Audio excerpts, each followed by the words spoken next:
You are tuned in to 50/50 News on the House of the Princess channel, hosted by Princess A.V, featuring world, local, celebrity, and YouTube news. Be sure to hit the like, subscribe, and notification bell as I give you the traditional news with a small twist of ratchet. Let's go. Good evening, everyone. Look, it's late, and I've been trying to get this out for hours and days. So y'all gonna get this avatar action, okay? Because my hair is all over the place. Haven't combed it in a couple of days, so it's in its natural state. And I'm in my room, okay? But thank y'all for coming. Oh, it's a lot of people that came so far. I know the notification was wrong, so I don't expect a lot of people to be here early, but I see everybody is up and I'm kind of surprised. So, for my East Coast people, I'm sorry unless you're a night owl or working overnight, but my West Coast people will be the ones to watch this, or my people in the UK on the other side of the world. You get to get a whole life with me. So, I hope that you do press the like button, and I hope that you subscribe. Some of y'all, if you think you subscribe, please double check to make sure that you are still subscribed. And also, I want you to think about joining the channel to get some good content. We're going to do it after dark this week. I'm going to try to give you a couple of days of content for the holiday because apparently I might have time. I'm going to do a quick roll call. Ellen, hey. Tanja, Janet, hey, sis-in-law, Cleopatra, Tracy is in the building. Of course, my Miss Sweetie Pooh, she been waiting on me for like an hour or two to get this ready. Atmos, I am surprised to see you up. Okay, and go follow Atmos. She said, I just left a live about August. Okay. I'm sitting up here watching TLA long stroke. It seemed like everybody was live tonight doing a whole bunch of content. And I usually do my prime times on Mondays, but I don't know, it was extra busy and everybody's talking about Potomac and whatnot. So it was a lot going on. And hey, Vicky Black. So what I want to come today, I've been talking about is sitting on this information in this story for days and days. Everybody is talking about Shanquella.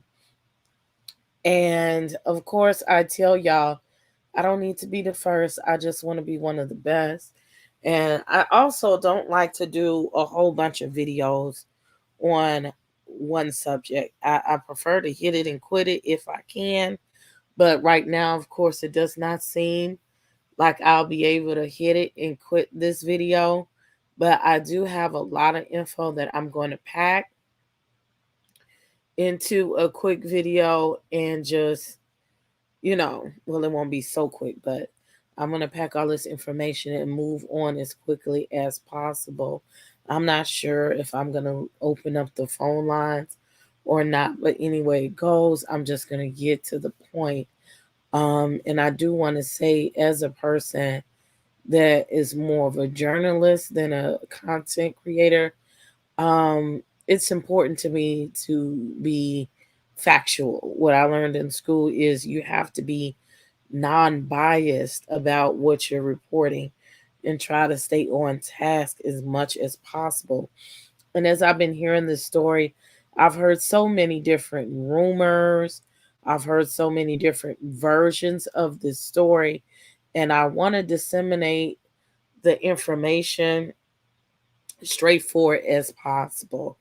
In the description box of this video, who's ever watching this on a replay, or if you're watching and you want more information, I am going to put the links, especially to the videos that I watch. I've gotten permission for a lot of stuff in order to watch them. And I just remember there was something that I did not eat, that I did not. I knew I was missing something, but I'm gonna have to try to squeeze it in. Look, I got a playlist, and everything of little clips and stuff that we are going to watch in order to get the correct information about this girl. I hate for people to use their platform to um, give out false information. And that's exactly what has happened. I think I was watching Kiva earlier this morning, and that's something that she was like really irritated at, that people were uh, giving out false information, false information. And so, look, I'm going to play this music. I'm going to mute myself. So I have to, because I need to hear something real quick. And real quick, hey, Riri. Hey, Megan. So far, I've heard yes, yes. And I want to dispel some things. Thank you for re-upping your membership, Megan. That is the chief of staff of the channel. Okay. Okay. So let me mute myself and put this thing up. Hold on.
Okay, y'all, I'm back. I am so sorry. It took me so long because I was sitting up there looking for the video on the wrong day, but I found it and I had to add it to it because it was an important element to the video, and it was something that I had not heard on everybody's video. So first I just want to get to the beginning, and like I said, it's a timeline to it. Um and it doesn't make sense. Okay. We've heard so many stories. Um this person said this person said that, and it just doesn't make sense, especially Nazir. And oh, excuse me, I was thinking that most people knew like everything that was happening, or everybody had watched the video, but I had come even to fruition of last night that people had not even seen or gotten all of the basic information. Now look, I am not, and I repeat, I am not going to play that video. I'm not, where she got beat. I'm not going to show that. Um Not only do I am I disinterested in getting flagged by YouTube for the video because it is violence, but I will put in the description box where you can find it on Twitter. Okay. But I'm not going to do it because I just don't want to keep showing that girl naked being beat on. Is savage. It's disgusting. Okay. Um it's sick. And even though it's only 19 seconds, I just don't want to keep putting it out there. Um like I said, I'll just tell you where to find it, but I won't put it out there. What we're going to do is we're going to move forward from that. So, for those of you who don't know, they were in Cabo San Lucas. Now, if you've seen the video, the first thing I want to show you, even if you haven't seen the video, is what the villa looks like. We're going to get that out of the way because I want you to have an idea of where this took place. And there's a viewpoint on this that you could tell exactly where the girl was standing, where the people were standing videotaping, and their viewpoint of, taping this video. So they were right here in the door. So this is Villa Linda in Cabo San Lucas, Mexico. Hold on, let me fix my internet. Y'all tripping. No wonder my stuff lagging. My stuff always want to act up when I go live. It'd be fine beforehand, but only when I go live. And as a matter of fact, like nothing else is popping up. No other internet is popping up. The internet that I use for my streams. Oh, there we go.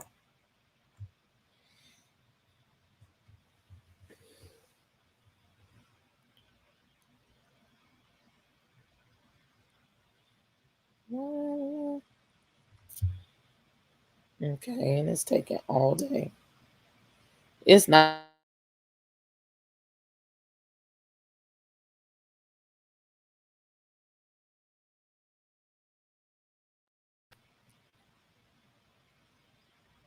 Okay, oh, I guess the connection is just low where I am, period. Okay, so y'all let me know y'all could see this. So this is the villa. It's Villa Linda. Um, this is, I think it's $1,700 a night. When I minimize this, you can see it. It's a very beautiful resort. This is an Airbnb. I believe it's 6 bedrooms and 4 bathrooms. Okay. This is some housewife shit. If I went to go stay there, I promise you, a motherfucker would not be able to say nothing to me. All of this space, there is no such thing as we about to argue.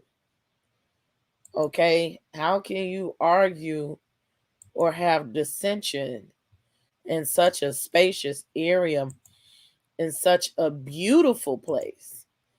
See, this is how you know niggas start nigging and they ain't used to really going nowhere, that they would sit here and do all this. Villa services, chef services, and all-inclusive dining packages. That is what they had. They had a chef come out, grocery pre-stocking at your villa rental, transportation, car rentals, in villa spa treatments, professional childcare, fitness classes, activities and tours, and more. This was a full service. This is a full service villa and resort. Even got a little office. Okay. Couple of living rooms, different places. Wine cellar. It's the spa. So this picture number 28. This is the master suite. It's a king with a private bath. If you look at the video, this should look familiar to you. This is where Shanquella was staying, in the master. So typically when they do these type of photos, they do it from the door. So what this led me to believe, if my facts are facts, the folks came in there on her while she was asleep and stood at the door. Okay. This is another king,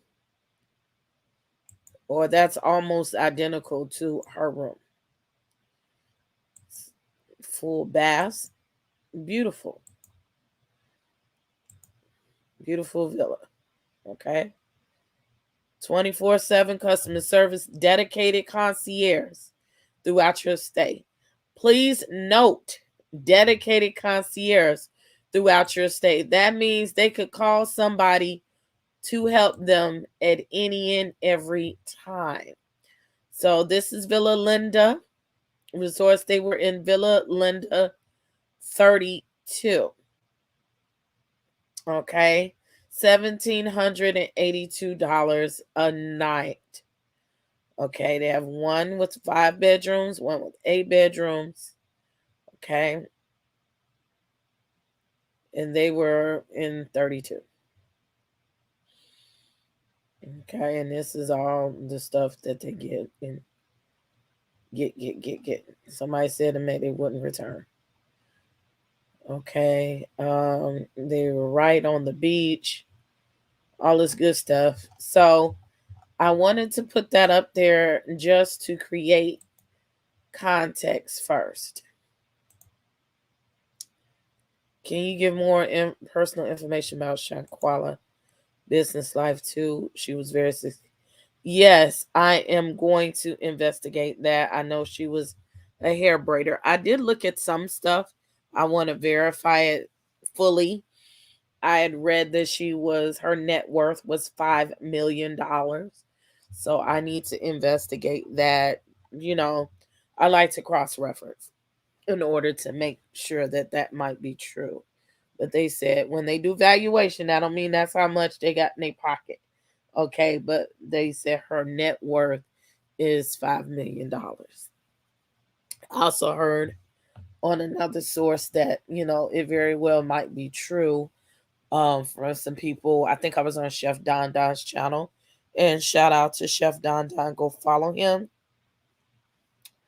Um, that they were saying that the houses and stuff, where they live, They were all like $500,000 and stuff like that. So she had acquired some type of wealth. So now you know where the resort was. Next, I want to play Nazir shit, okay, and go through that. You should, again, I'm not going to assume everybody has heard this stuff because I assumed that people had heard it, but apparently not. I had to find it on TikTok. Nazir Wiggins is one of the 6 people that stayed with Shanquella at the resort. He is the one that came on Saturday.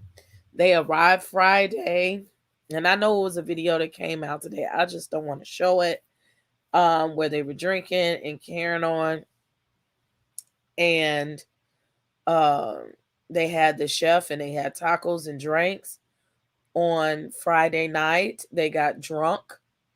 Okay, they got drunk on Friday, and I'm sure they went to bed in the wee hours, like most young people do, even old people. You know, when you go kick it, you have long nights and short days. So from my theory, they went to bed in the wee hours and they woke up a little bit towards the afternoon. And that is why you see the fight. It's not sunrise or no shit like that, because the math is not mathing for me. They probably went to bed, they slept late, and Shanquella was naked in the video because it was reported. And a lot of my reports, a source that will be in the bottom is Gerald Jackson. He is the CEO of the North Carolina Beat. Okay. And he had confirmed that she slept naked. I don't know, Maestro. Again, I have to confirm. She slept naked. And so that is why she is in the video naked, because they came in there and woke her up. And I have something else to reveal about that. That's what I was looking for a minute ago. They found her with clothes on, so that means someone must have dressed her. Sure. But I put some things together. This is why I can't be in my emotions about anything, because I had to take the time and use some common sense and just put one, common sense, because a lot of people have been reporting and they don't have that. And then I just had to really just think about what was happening listening. So what we're about to do is listen to this guy. I got it from No Filter Mom, and she broke it up in 8 parts. So here we go. So I'm like, let me extend my birthday, and I'm gonna go to this trip because I got asked to go.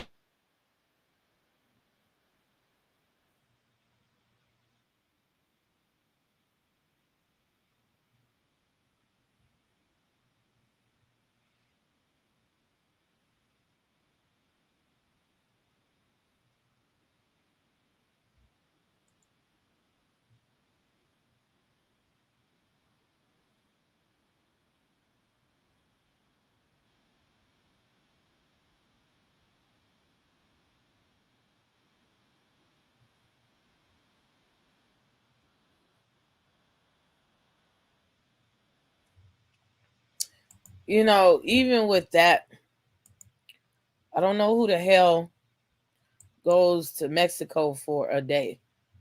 So I needed to zoom this in. I guess y'all can't see this.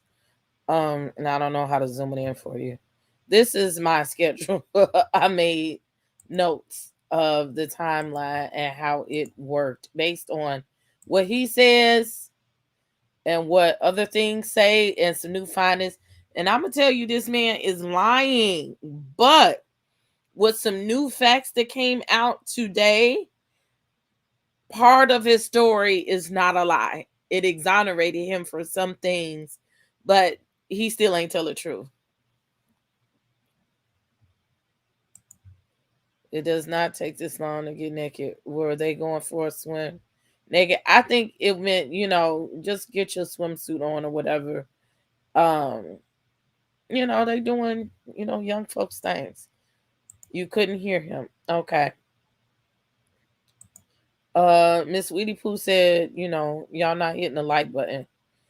Um, what he's saying, based on, and I have my little schedule here, is that he arrived in Mexico at 2:16. Okay. He also said that I'll try to play it again, and y'all put a 1 in the chat if you can hear him. I know he's mumbling. Okay. Um, that they were in Mexico from Friday, Saturday, Sunday, and go home on Monday. I don't know. I'm not going to Mexico for no 2 damn days.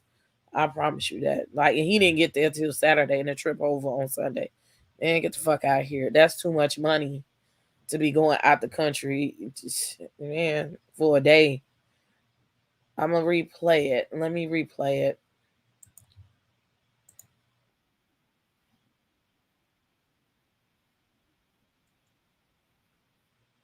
Put a 1 in the chat if you can hear.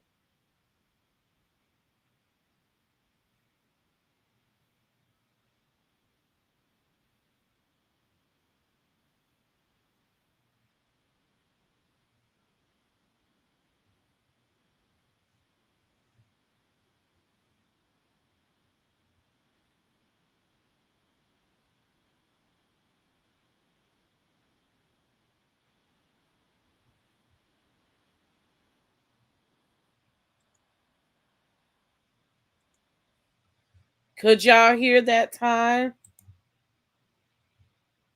No. Could y'all hear anything, or it was low? Put a 1 if it was low, 2 if you just couldn't hear nothing. Okay, let me try this. Cause they done updated some shit on StreamYard. Hey Cora. Go to this trip. Cause I got asked to go on the trip in June. Can you but hear I didn't nothing? reply Can because you I hear didn't know what I was now? doing for my I birthday was trying to since keep the it next from birthday echoing. was the next week after mine. So um where I was at? Oh yes, I left on Saturday. The trip was from Friday to Monday. October 28th, 29th, 30th. 31st going home. Didn't even make it there. So I get off my flight around like 2:16 Mexico time. I guess we 2 hours ahead. 2:16 p.m. I make a phone call. So I'm like, let me extend my birthday, and I'm gonna go to this trip. Cause I got asked to go on the trip in June, but I didn't reply because I didn't know what I was doing for my birthday since the next birthday was the next week after mine. So um where I was at? Oh yes, I left on Saturday. The trip was from Friday to Monday. October 28th, 29th, 30th. 31st going home. Didn't even make it there. So I get off my flight around like 2:16 Mexico time. I guess we 2 hours ahead. 2:16 p.m. I make a phone call. Okay, I'm finna go to the next video. But we gonna make a point. I've already written the notes. He said he landed in Mexico at 2:16. And he's giving these times. And he say he don't know nothing, okay? Uh right. He didn't make it till Monday. They left. The incident happened on Saturday. They were gone on Sunday. They changed their tickets and they went home on Sunday. So the next video is here. Everybody who there, like I need the address. So when during this phone call, that's the first time I heard that Kula wasn't feeling good. They They told me that Quilla was sick and she was showing signs of alcohol poisoning. They got that because one of their friends told them that they were seeing signs. So she was showing symptoms of alcohol poisoning. But I didn't know it was a fight. Hold on. I got my Bible. And I'm going to put this blunt down because I'm not lying. I'm not going to lie on that. I'm not going to do it. I'm not saving nobody's ass. I'm not protecting my ass. I'm just coming here to keep it real. Everybody who there, like, I need the address. So during this phone call, that's the first time I heard that Quilla wasn't feeling good. They told me that. So he heard she was not feeling good at 2 something p.m., about 2:30, okay? We're going to go over. He said she was showing signs of alcohol poisoning. Okay, I don't know how motherfuckers show signs of alcohol poisoning. Okay.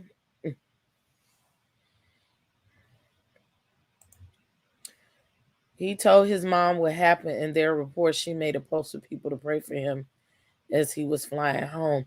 Also, alleged they called people in America to say what should they do, but we're gonna get to that too. Okay, let's go to video 3. I'm here to keep it real because y'all in my DMs going crazy and all this posting my address and stuff. Like, y'all can go there if y'all want, but it's not gonna be pretty. But when I got there, it took us an hour. My taxi driver, it took us an hour to get to the villa because there was traffic. I don't know why. So I got to the villa around 3:26. I instantly, as soon as I go to Quilla. Quilla didn't leave my side, none of that, till the nurse came. But I got too far ahead. So Quilla was laying on the couch in the game room. The fucking villa was like a big ass mansion, no upstairs, all tile on the wall, tile on the floor, straight tile, nothing else. So it was just a big ass villa. I don't know if y'all can view it on the website. Go to Cabo Villas and look at how big shit is and what it look like. And then you're gonna see. So when I got there, she was in the game room. They told me I'm here to keep it real. Okay, so we've already looked at what the villa looks like. So we've seen that. So check it out. He says it took him an hour to get to the villa. So he arrives to the villa roughly at 3:26 p.m. And I know y'all saying we're going to discuss what time we heard stories of that she actually passed away.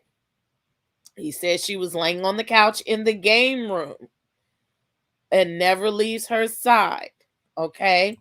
We have heard stories that she was found. We're going to go back over this. She was found at 3 p.m. is when she died. But I think I figured out that issue, and you'll see in a moment by the end of this video. He was there at 3:26. We have record that she died at 3 p.m. He found her in the game room laying on the floor. We've heard a conflicting story saying that the maid found her. We found her on the toilet. We found her sitting on the couch. We found her laying on the floor. So what we assumed is that she was alone. Keep listening.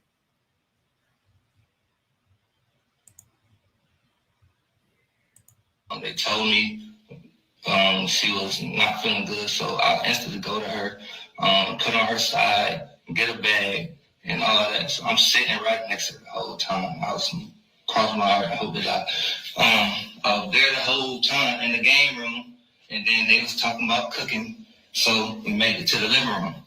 I put on some soft music, sitting with her, rubbing her head, just chilling, waiting until the nurse came, because that's what I was informed that was happening.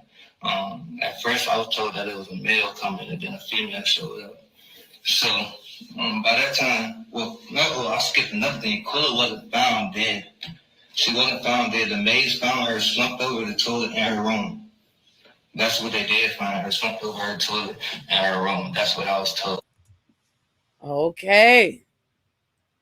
Nazir says, yeah, cooking. I did write that in my notes, okay? I surely did. This lady over here dying on the fucking floor, and y'all over here talking about what's for lunch, okay? I'm hungry.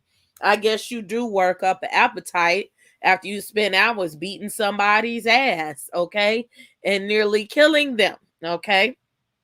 Now we have another video that has yet to be seen that allegedly Miss Winter Donovan, that is, I didn't even bother to pull up their motherfucking pictures, okay? But if y'all want me to, I will. Okay. Hey Marvin. Um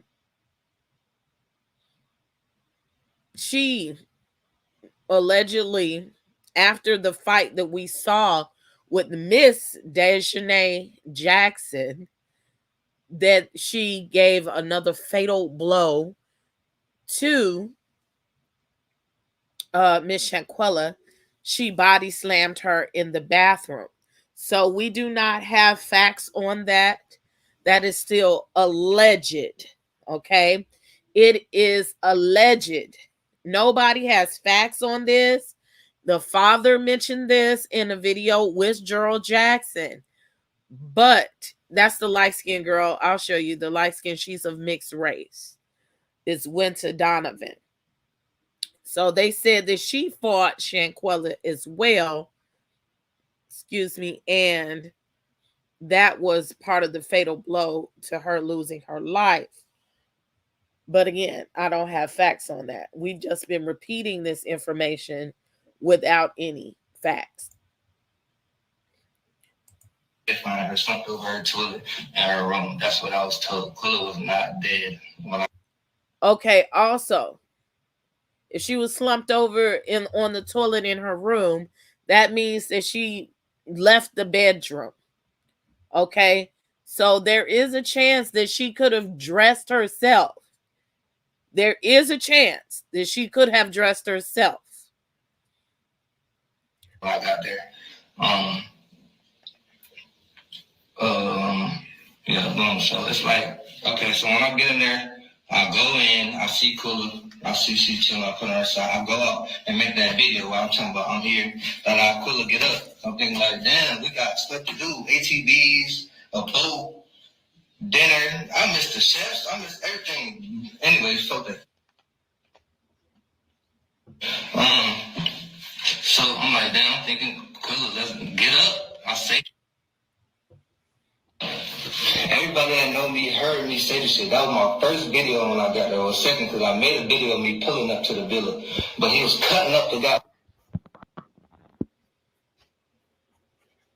I tried to get the timestamp figured out, but that's not going to work. So I guess the real find her slumped over her toilet in her room. That's what I was told. Okay, so I do not deem this young man innocent.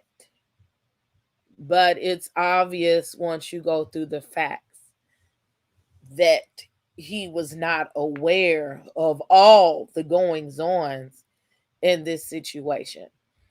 And it was a mistake for him to make this video. I think he made it because he was scared. But all of them made wrong decisions there at the villa because they were scared.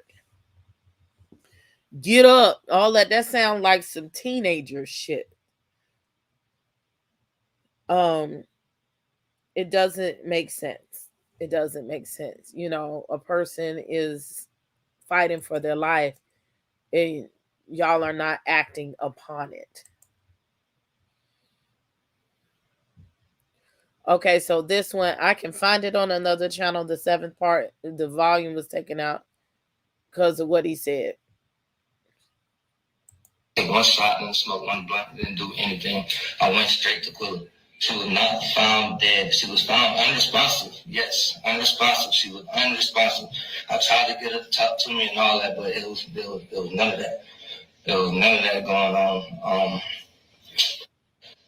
Oh shit. Yeah, but other than that, I did. Oh yeah, I know y'all probably asking. But when I walked in there, I didn't really notice the knot on her head. until the nurse pointed it out. I did see the bump on her lip. She did have a blood vessel bust in her eye, and that's it. But I didn't really go in there like, damn, y'all jumped her, y'all beat her ass, what's going on? Like, could they know? Man, and nobody even told me about nothing. I was blind to everything. I'm literally take one shot and smoke one blunt and didn't do anything. Okay, so he's salty because it's his vacation and he didn't get a chance to have no fun. Okay. To sit there and say that you rubbed her head and you propped her head up, you moved her. He moved her. And you not notice a bump on her head. You could hear that woman hitting her in the head. So I'm sure she gave up pumpkin head. Or why didn't you question allegedly, hey, my girl over here beat up and bruised up? What happened? What's really going on? You know what I'm saying? This dude thought she was drunk, and that's why he put the music and rubbing her head. He figured here's my chance to sneak something. Now they supposed to be friends for 9 years. I hope that he ain't trying to sneak no coochie, But it's been said about some of the other ones too, watching her naked fight. But I question a lot of things about them. But Alexandria, you're gonna find out there wasn't time for him to sneak none when I show you the rest of this evidence. I just want to go at it in order. So he's sitting up there trying to revive her from alcohol poisoning, which if you know anything about anything, you need some saline and shit. I don't know what Summer Walker. I'm gonna tell you, I'm not saying Summer Walker is the bad singer, but that motherfucker don't sing about shit. But I hate men mostly, or I want to fuck, or I want to get drunk. If I'm trying to soothe your spirit, that is not the first person that I'm going to play music. I'm just saying. And y'all can tell me if I'm wrong in the chat, but I mean that motherfucker, that's all she sing about.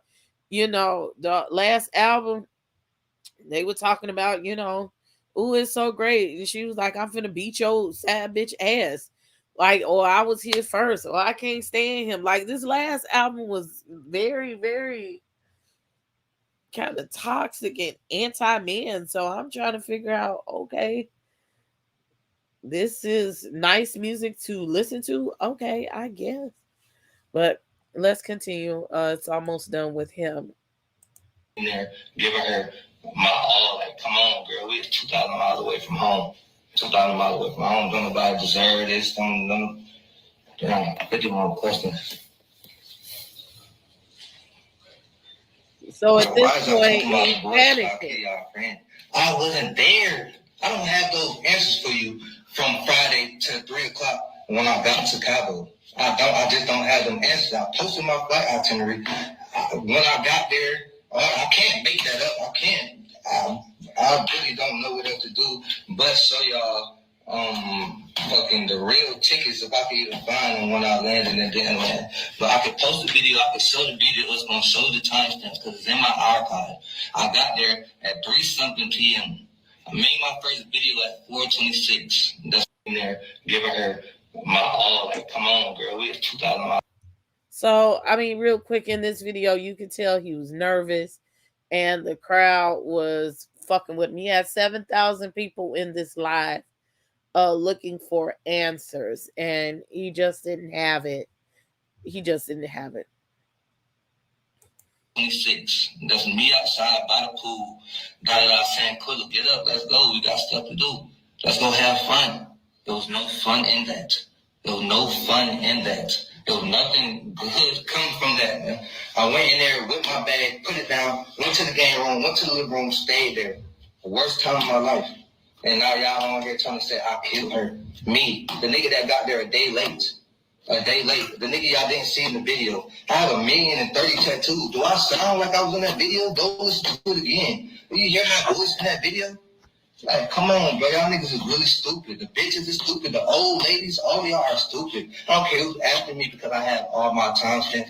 I've been real close and cordial with everybody who really means something. So everybody else, this was just to give y'all some comfort. Because I'm not doing it no more. I'm not responding to nothing else. And all that 26. That's me outside by.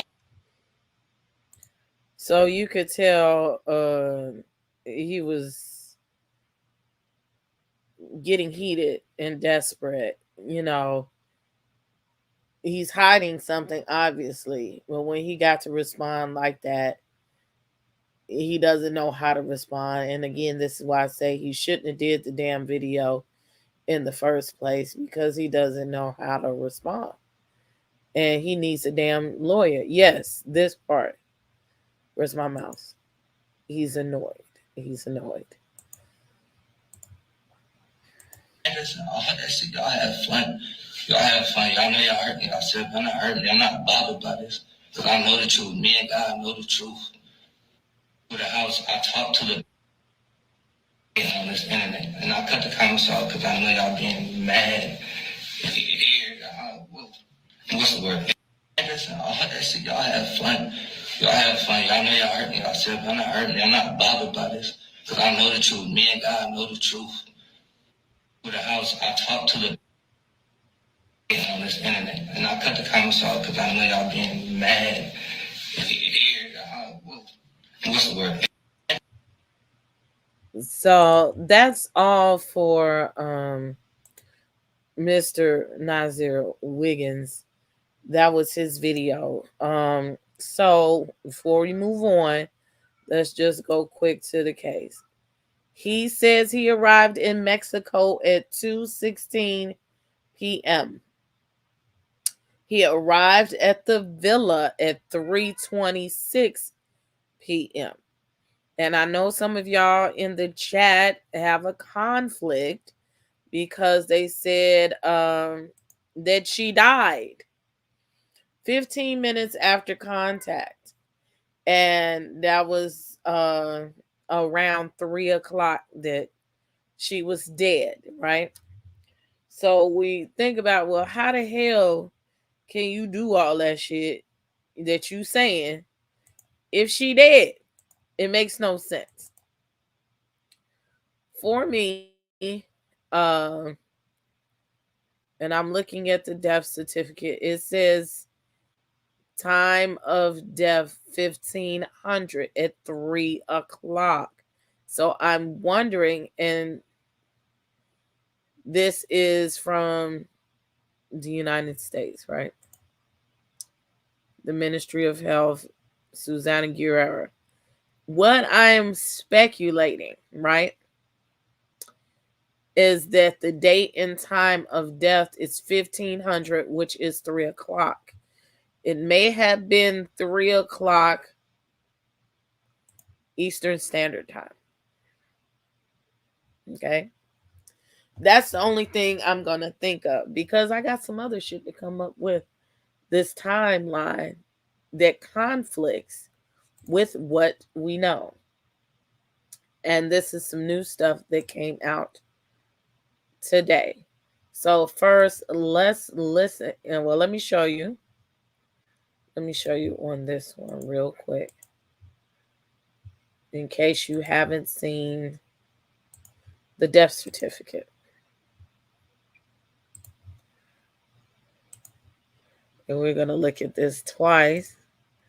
There's the death certificate. If you look to the left of the screen, like all the way down under Baja California, it says time and date of death, October 29th, 2022.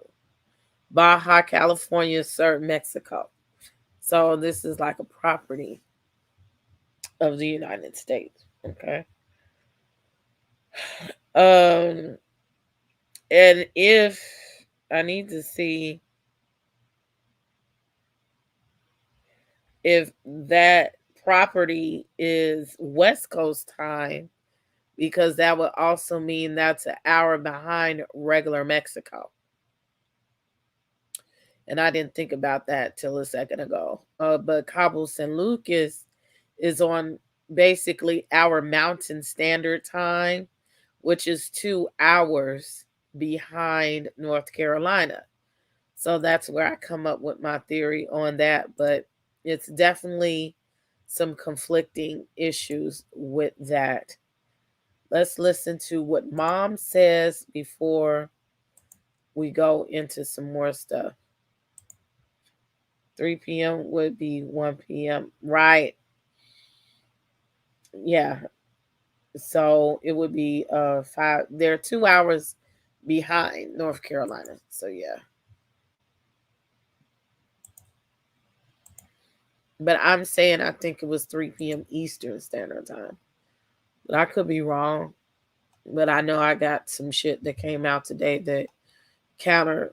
It's again, it doesn't match up to what they wrote on the death certificate. But at the same time, I've learned this week that Mexicans will do what the fuck they want to do. Okay. And the shit be crazy.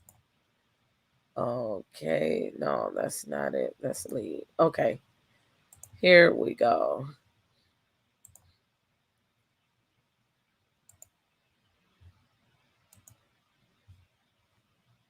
Are you in there? Did I just freeze?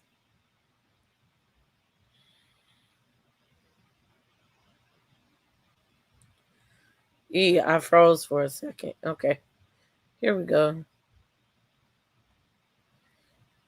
He may not have been there. It's a catch 22. You're gonna love this. Mexico as a Charlotte family tries to find answers into how a 25-year-old wound up dead.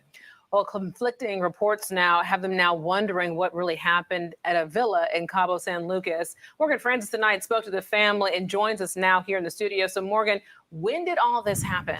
Alicia, this happened about 2 weeks ago. Shanquella Robinson went to Mexico with her friends. She arrived early on Friday the 28th, and her family says the next morning she was dead.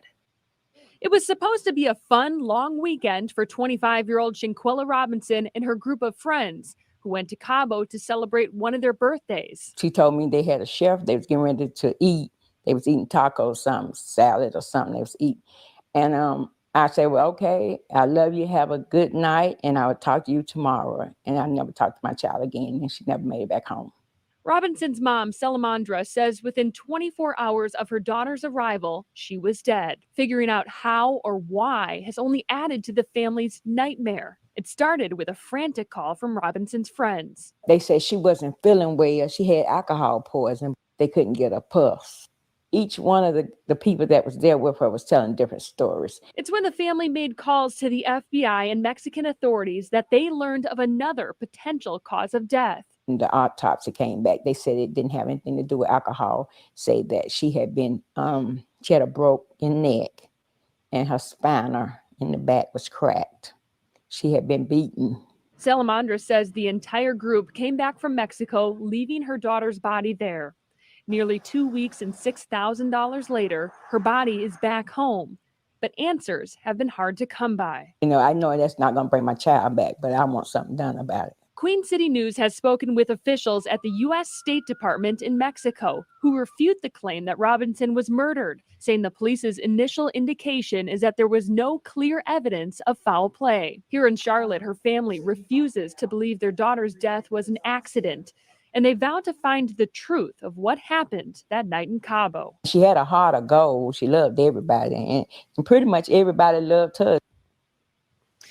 An official with the State Department told us they're helping the family obtain reports from authorities and recommend the family hires a private investigator and an attorney if they question the circumstances surrounding Shanquella's death. Alicia.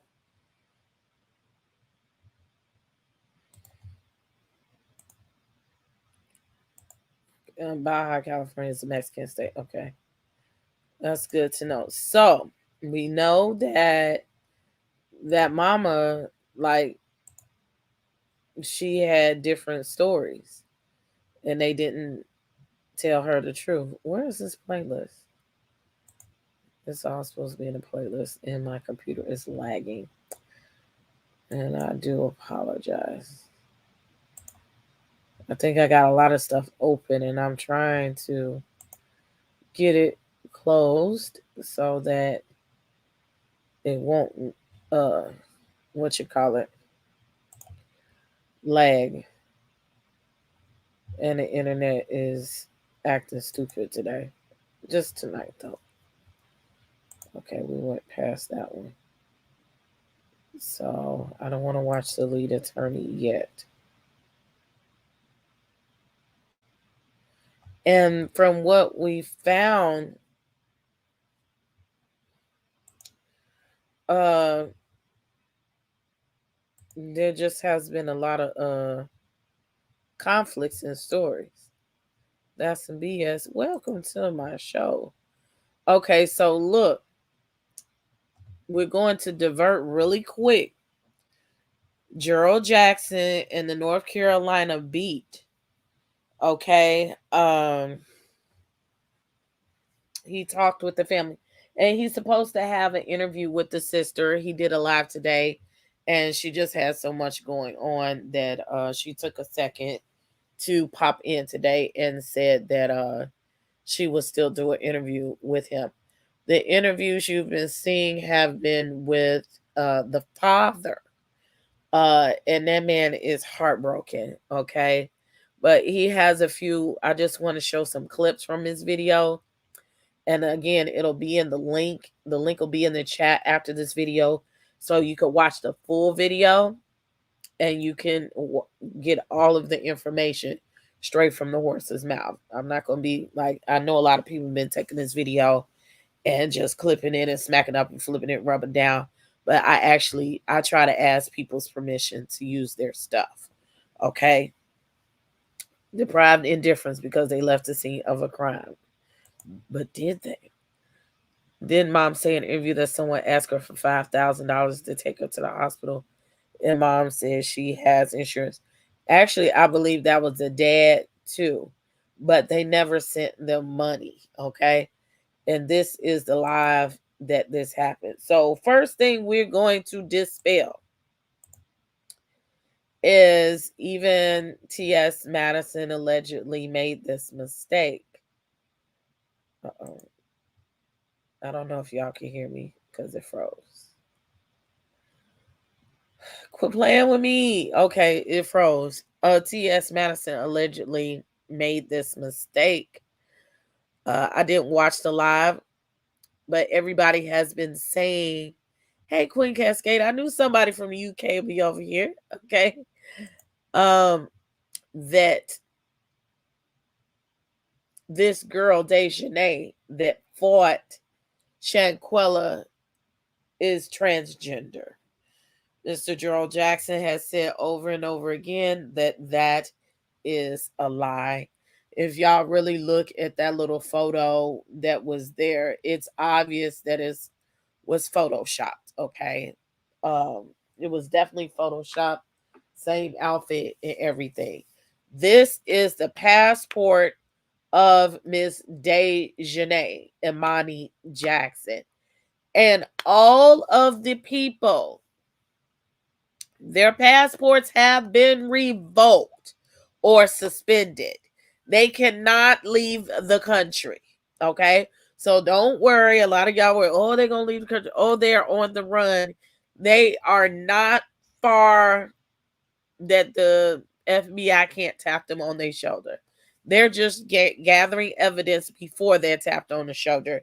It is expected that this week coming up that they will be called in for questioning, and we're going to move forward from there. I'm going to play a little bit of his video.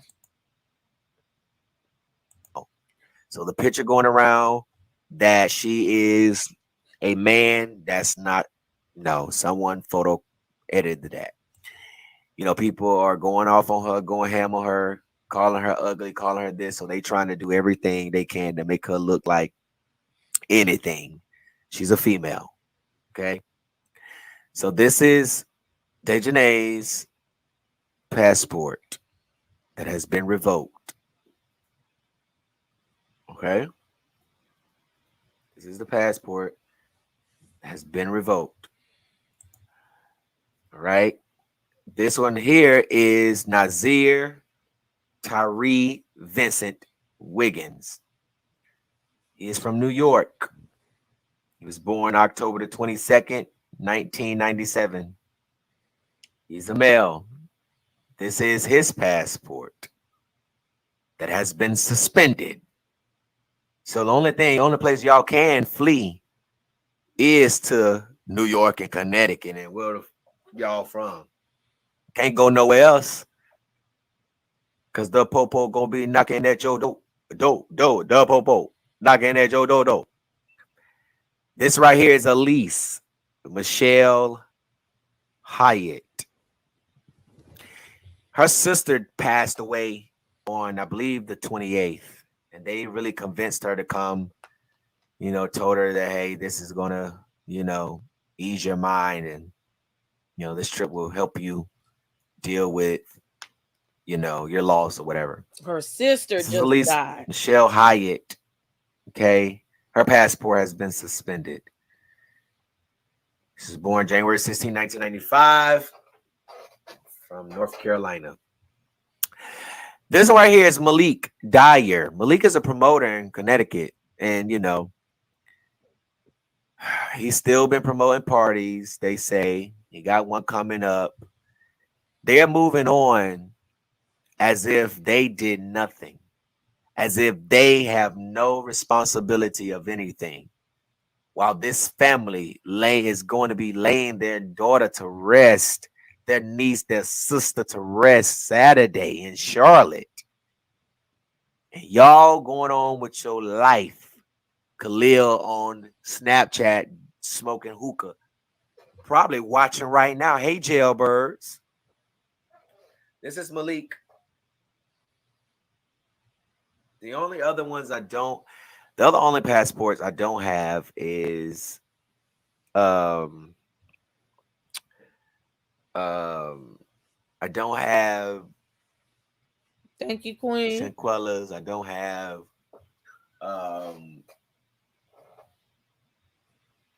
Khalil's, and I don't have Winters. But this right here, those were their passports that the North Carolina obtained. All of them have been suspended. Now, lady had, I don't have Winters, but it's suspended. I was able to get those. Okay, so you heard what he said. He said they're suspended, and that is via the North Carolina beat. Their passports are suspended, contrary to popular belief. They are not leaving the country. Okay, and they are not on the run. You tell me if you had thousands of people, shut the fuck up, okay? If you had thousands of people who had access to your phone number, there were people harassing you and whatnot, you might change your phone number too. I'm sure that people have gotten death threats, and all kinds of different things. I'm going to also run through this interview. He had a second interview with Shanquella's dad. This man broke down in this interview. I'm not going to show it all. Just it's 1:00 in the morning. It's just not necessary. You can watch the whole thing again on Gerald's channel. You look, Oscar finna get beat, jumping up on my counters. I just let him back in the house. Okay, you better go lay down. Messing up my life. Learned from talks from those that was there that there was a fight, that he was not in the room, but the fight was inside the bedroom. And I do know, and I communicated with you from, and says that they are trying to resuscitate her. And you're trying to understand, well, what's going on? And then he comes up with this alcohol poisoning bullshit, Now, has and I understand that the FBI is now investigating. You have been in contact. Your entire family has been in contact with the FBI. But have you learned anything as far as the Mexican police seeing any type of bruises on her when they got there? Did the medics observe anything, different, about her when they got there for them to, allow these people to leave a room, after saying that she had alcohol poisoning and then tending to her body, and it's obvious signs that, she was beat. Have you learned anything? I mean, has any information been communicated to you that the Mexican authorities or the doctor or the medics over there saw any of those signs on her? As right now, I'm just waiting on for all that information to come back to me. Yeah, you waiting for all that information to come back to me. Right. From what I saw her, when I saw her in that cat, when I saw her laying there when they rolled her in the funeral home, I mean, we saw the bruises. Right. We saw the bruises. Right. Yeah. I don't know. She was in her pajamas, flannel pajamas, pants, and a shirt. So I don't know if they put that on her or who put that on her. Okay, so that is your question answered. She was not sitting there naked for the whole day while they were trying to get her together. Somebody, or either her or somebody, put pajamas on her. Oh, but I don't just see how can y'all sleep. I don't see how all of y'all can sleep. I don't see how can all of y'all go about and do y'all daily duties and sit there knowing what y'all did. Yeah. Knowing what y'all did. Right. Now, I understand, Mr. Bernard, that you're waiting for more information as it relates to that. Now, the death certificate stated, now the video shows that there was a fight in the bedroom. It's early morning outside if you look at the, outside in the video. But the death certificate stated that she was found in the living room. But the video shows that a fight was inside the bedroom, and I do know, and I communicated with you from a source, that there is a second video, because obviously, Shanquella is on the ground with her head down. So, I mean, you could tell that she's still alive. But then other information that we learned today about Winter Donovan grabbing her around her neck and slamming her and her not getting back up. There is a second video that is out there. This information came directly from someone who is friends with Dejanay's mother, and this information was communicated because people were upset about the fact that only one angle is being showed, and that is Dejanay assaulting your daughter. This was not a fight. This was a brutal assault because your daughter was not fighting back. And in that video, at the end, Khalil had told Shanquella's sister and Miss Salamandra that he was not there when all of this happened, after the fact that they learned from talks from those that was there that there was a fight, that he was not in the room. But the video clearly shows him to the left. I mean, you've never seen Khalil, have you, Mr. Bernard? No, never seen Khalil. Right. Only thing I saw is pictures of all of them. Yeah, right. I saw pictures of all of them. Yeah. I heard the same thing you heard. There's a video out there. Yeah. That she picked up by the neck and slammed on the ground, and once they slammed her, she didn't get back up. Did not get back up. Okay. This is the part where he breaks down. But again, the dad said he heard the video is out there. Gerald said he heard the video is out there. The video has not surfaced yet. So at this point, the second body slam is alleged. And I know y'all hate for me to say that, but facts are facts. Right now, it's alleged because we don't have it and we don't have proof of it, and nobody has said it audibly where we can hear it. I don't doubt that it happened, but right now it's alleged. Just leave her there. The maid had to find her from what I'm hearing, y'all don't understand how much of pain my daughter was in, sitting there with a broke neck or a spinal cord, then I'm hearing, I don't know, Najee or whatever. He came to the house, so he was the last one. Something about he was the last one. He was the last one about her breathing or something, He playing soft music and rubbing her head. Really? All of y'all could have got her help. All of y'all. But y'all chose not to. Exactly. Who? I took her away from me. And her funeral is this Saturday, November 19th. Charlotte, show up. The girl that was in the video assaulting your daughter and another girl to the house.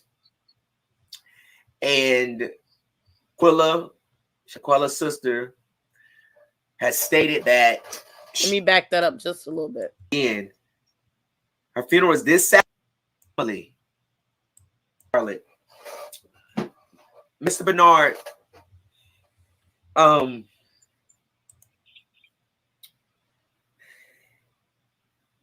Khalil brought the girl that was in the video assaulting your daughter and another girl to the house. And Shanquella's sister, has stated that now let me ask you this before I get to this. Had you, before the autopsy came back, had you heard that there was a fight or that an altercation was going on over there before you found out everything now that you know now? Yeah, her friend, my daughter's friend did call me who have my number, who know how much I care about my daughter. Right. They did call and say it was a fight in the house, but they wasn't sure. But then the alcohol story came out. Right. So when the alcohol story came out, okay, my mind got to wonder who is true, who's true on what. So right. So once I just asked God, I said, God, I pray that you give me justice. I asked God to pray, I pray. I said, God, just let me know what really happened over there. Mm-hmm. Pull the covers and show me. Because she gone now, God. Mm-hmm. She gone. But show me what happened. Mm-hmm. Where I can stand for justice for her, Lord. Mm-hmm. Mm-hmm. Yeah. So, and that's when you came in, and that's for some kind of reason you came in the picture. You came in the picture. I kept praying. And God began to move and start moving in his time and start unraveling stuff. Mm-hmm. Yeah. And this is where we at now. Yeah. Mr. Bernard, so you had heard about the fight. You heard there was a fight. So Khalil had brought Dejanay, the girl in the video that we see attacking your daughter, and he brought another girl, Winter Donovan, over to the house. And that's when they were asked about the altercation. But they denied the altercation, even though one of them, who we now know, Dejanay Jackson, was in a video assaulting your daughter, Shanquella, had the nerve to lie to y'all again in your face, saying that it was alcohol poisoning. So did they really say that was alcohol poisoning? And she what the mom said. That what the words came out their mouth. They were playing a game, drinking.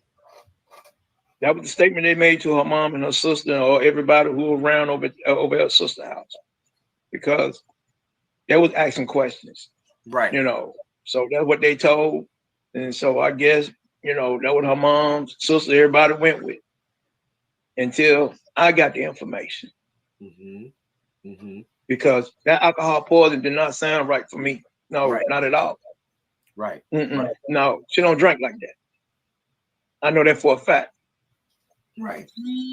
Right. So now once the autopsy came back, okay, and it came back that your daughter was beaten, right? Khalil was nowhere to be found. He didn't come back around. He didn't pick up his phone. I mean, is that what happened? That he just disappeared once the truth came out in the autopsy? He went off the radar. He went off the radar from what I was told. All of them went off the radar. I guess once he got out there on social media or Twitter or Facebook, you know, how they communicate. Like I said, I don't be out there like that. Right. That's not my, you know, that's not me. I'm old school. Right. So, all her friends, you know, my daughter friends start commenting about it on, you know, on their pages, what I'm hearing. And all of a sudden, you know, all of them start shutting down their pages. Their Facebook pages or Twitter accounts or, you know, whatever they was on. So, right. But they start shutting them down. Nowhere to be found. Nowhere to be found. Nowhere to ask no questions. Okay, so like I said, I'm not gonna play that whole video, play all that for the sake of time. That video is on Gerald Jackson's video. I will be putting the link in the description box. That is his exclusive interview that he had with Shanquella's dad. So now we have deduced that these people brought her luggage back to her mama's house, okay, and told her mama that she had alcohol poisoning, okay, because they were playing a drinking game. Nazir Wiggins has said, oh, she was showing signs of alcohol poisoning, okay? How do they even know what the signs are? Like, it's hard. Okay. Ooh. I didn't mean to do the volume. It's hard to just straight up say, I got alcohol poisoning or I can show signs of alcohol poisoning. So, look, I need to I'm going to, matter of fact, oh, shoot, I don't have my commercials on this side. Oh, yes, I do. I'm just going to have to change the music. Let me play a commercial real quick while I make sure that this is where it needs to be. Okay, here we go.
Okay, I got it where I need to be. I hope that you've gotten my likes up. Okay, like and subscribe. Give to the forms of payment to support the channel: Cash App, Venmo, PayPal, Apple Pay, credit card, Super Chat, Super Thanks, all that good stuff. Yes, God bless her. So here is another little snippet. I asked for permission for this, but he hasn't checked it. I told him to check it earlier. So I'm just going to risk it all. And if I have to take that L, I'm just going to take the L because I really want to get this information out. But I did ask, but this is public information. Anyway, we have this next video. Oh, we need a few more likes. this next video. It is an Instagram live from Winter Donovan. So here we go. This is like some serious stuff. Like, it opened my eyes. Like, I know you lying. Okay. You're thirsty. So not talk. All right, so yes, she did have a fight that y'all seeing that's going viral. They were fighting because Quilla did some crazy shit while she was drunk. So she basically told her to, let's fight. I don't want to drag you out of the bed. Quilla didn't want to, and that's how that happened. Unfortunately, she did die because of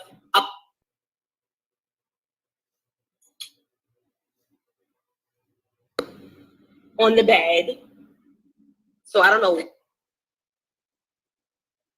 Because y'all see something in the video don't mean that happened. They're just trying to cover it up with a broken spine and whatever else they're saying.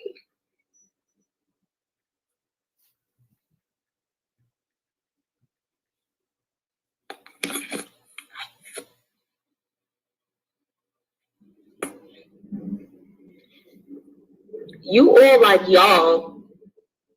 I was not fighting in the video. So the person that was fighting in the video is not up here, and she can only speak for herself. So until she gets up here, she can speak on her behalf.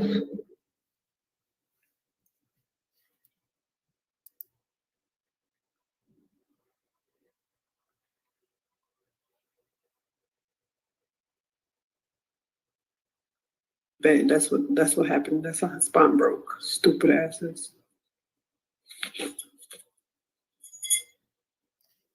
Hold on, y'all.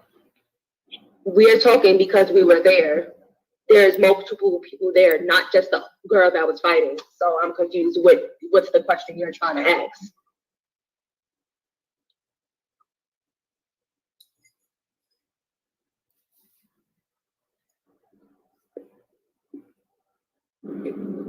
If me and my friend is going through something, we're gonna fight it out. So that's just that. Nobody's gonna jump in, and that's just what happened.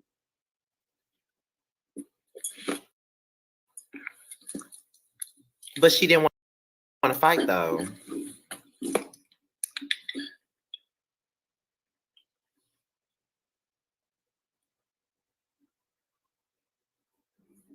After she fell, she was not dead. So what are you talking about?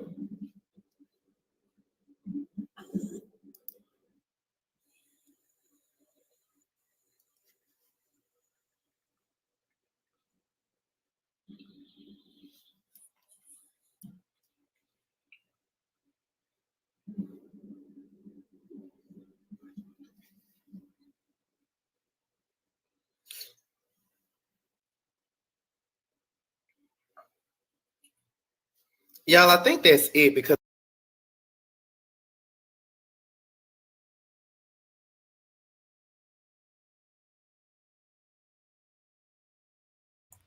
Oop, I'm just talking. Y'all can't hear nothing. Okay, that was on Scotty by Nature's channel. That is Winter Donovan. Allegedly, she made a IG live with one of the other girls that was there on the video. I know you're gonna stop meowing every time I start talking. I'm gonna put you out. Get out. Get out of my room. You're interrupting my stuff. I'm gonna close my door. I don't know where your mom is. Get out. She at work. Okay. I'm sorry, y'all. That's the damn cat. Um so there. Let me try that.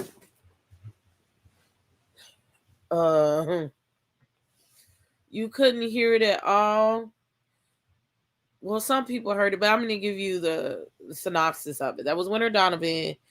And one thing that was poignant to me that she said was, when I get into it with my friends, like, we gonna fight it out. And she also was saying that she couldn't speak for Dejanay. Dejanay was the one in the video fighting. So she wasn't up there on the panel. So she couldn't speak for her. Also, when she fell to the ground, she was still alive. So that she wasn't dead. Look, he about to get it because he was jumping up on my counters. He wants to eat all this extra cat food. You can go back on the streets and fend for yourself like you've been doing now. We gotta ration out this here. His mom don't pay child support and whatnot like she's supposed to. So that was that video. Oops, I done went past the playlist. So now that we've got all of that down, I hope that you see things from a different vernacular. Okay, so now I'm about to get some stuff going on that might really blow your mind. Okay, we got some articles here that I want to share. Oh, stop, snap. Uh-oh. Let's get the money dance going.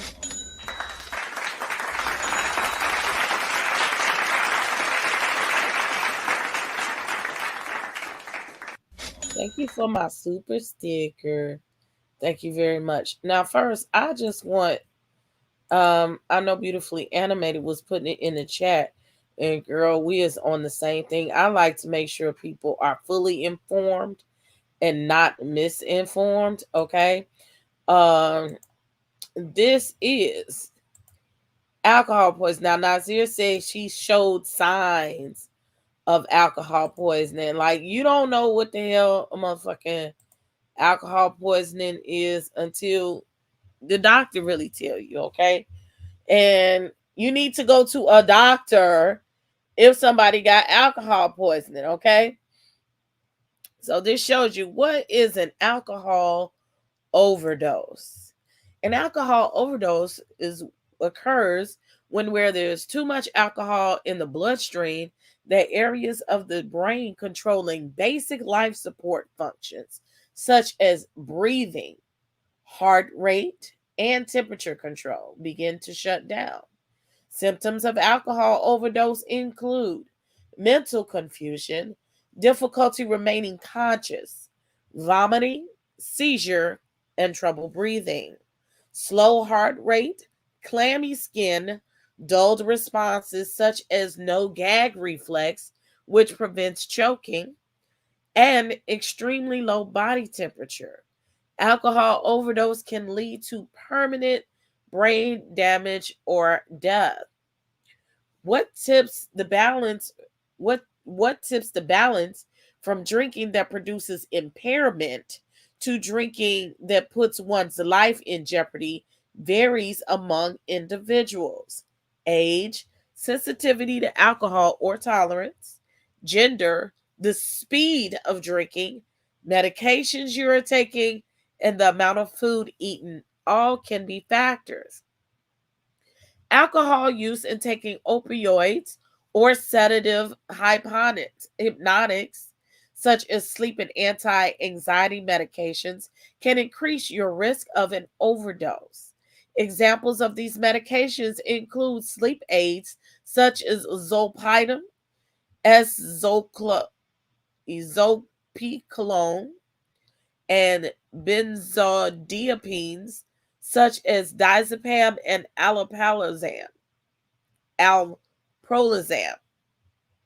Even drinking alcohol while taking over-the-counter antihistamines can be dangerous.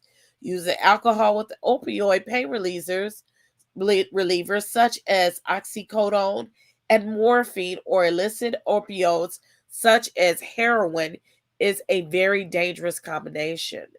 Like alcohol, these drugs suppress areas in the brain that control vital functions such as breathing. Ingesting alcohol and other drugs together intensifies their individual effects and could produce an overdose with even moderate amounts of alcohol. Now, you tell me this. She got drunk the night before, okay? They had a video of her asleep. Allegedly, she was drunk then at 8 o'clock in the evening. She got up at 8. They was partying, acting a fool some more. Okay?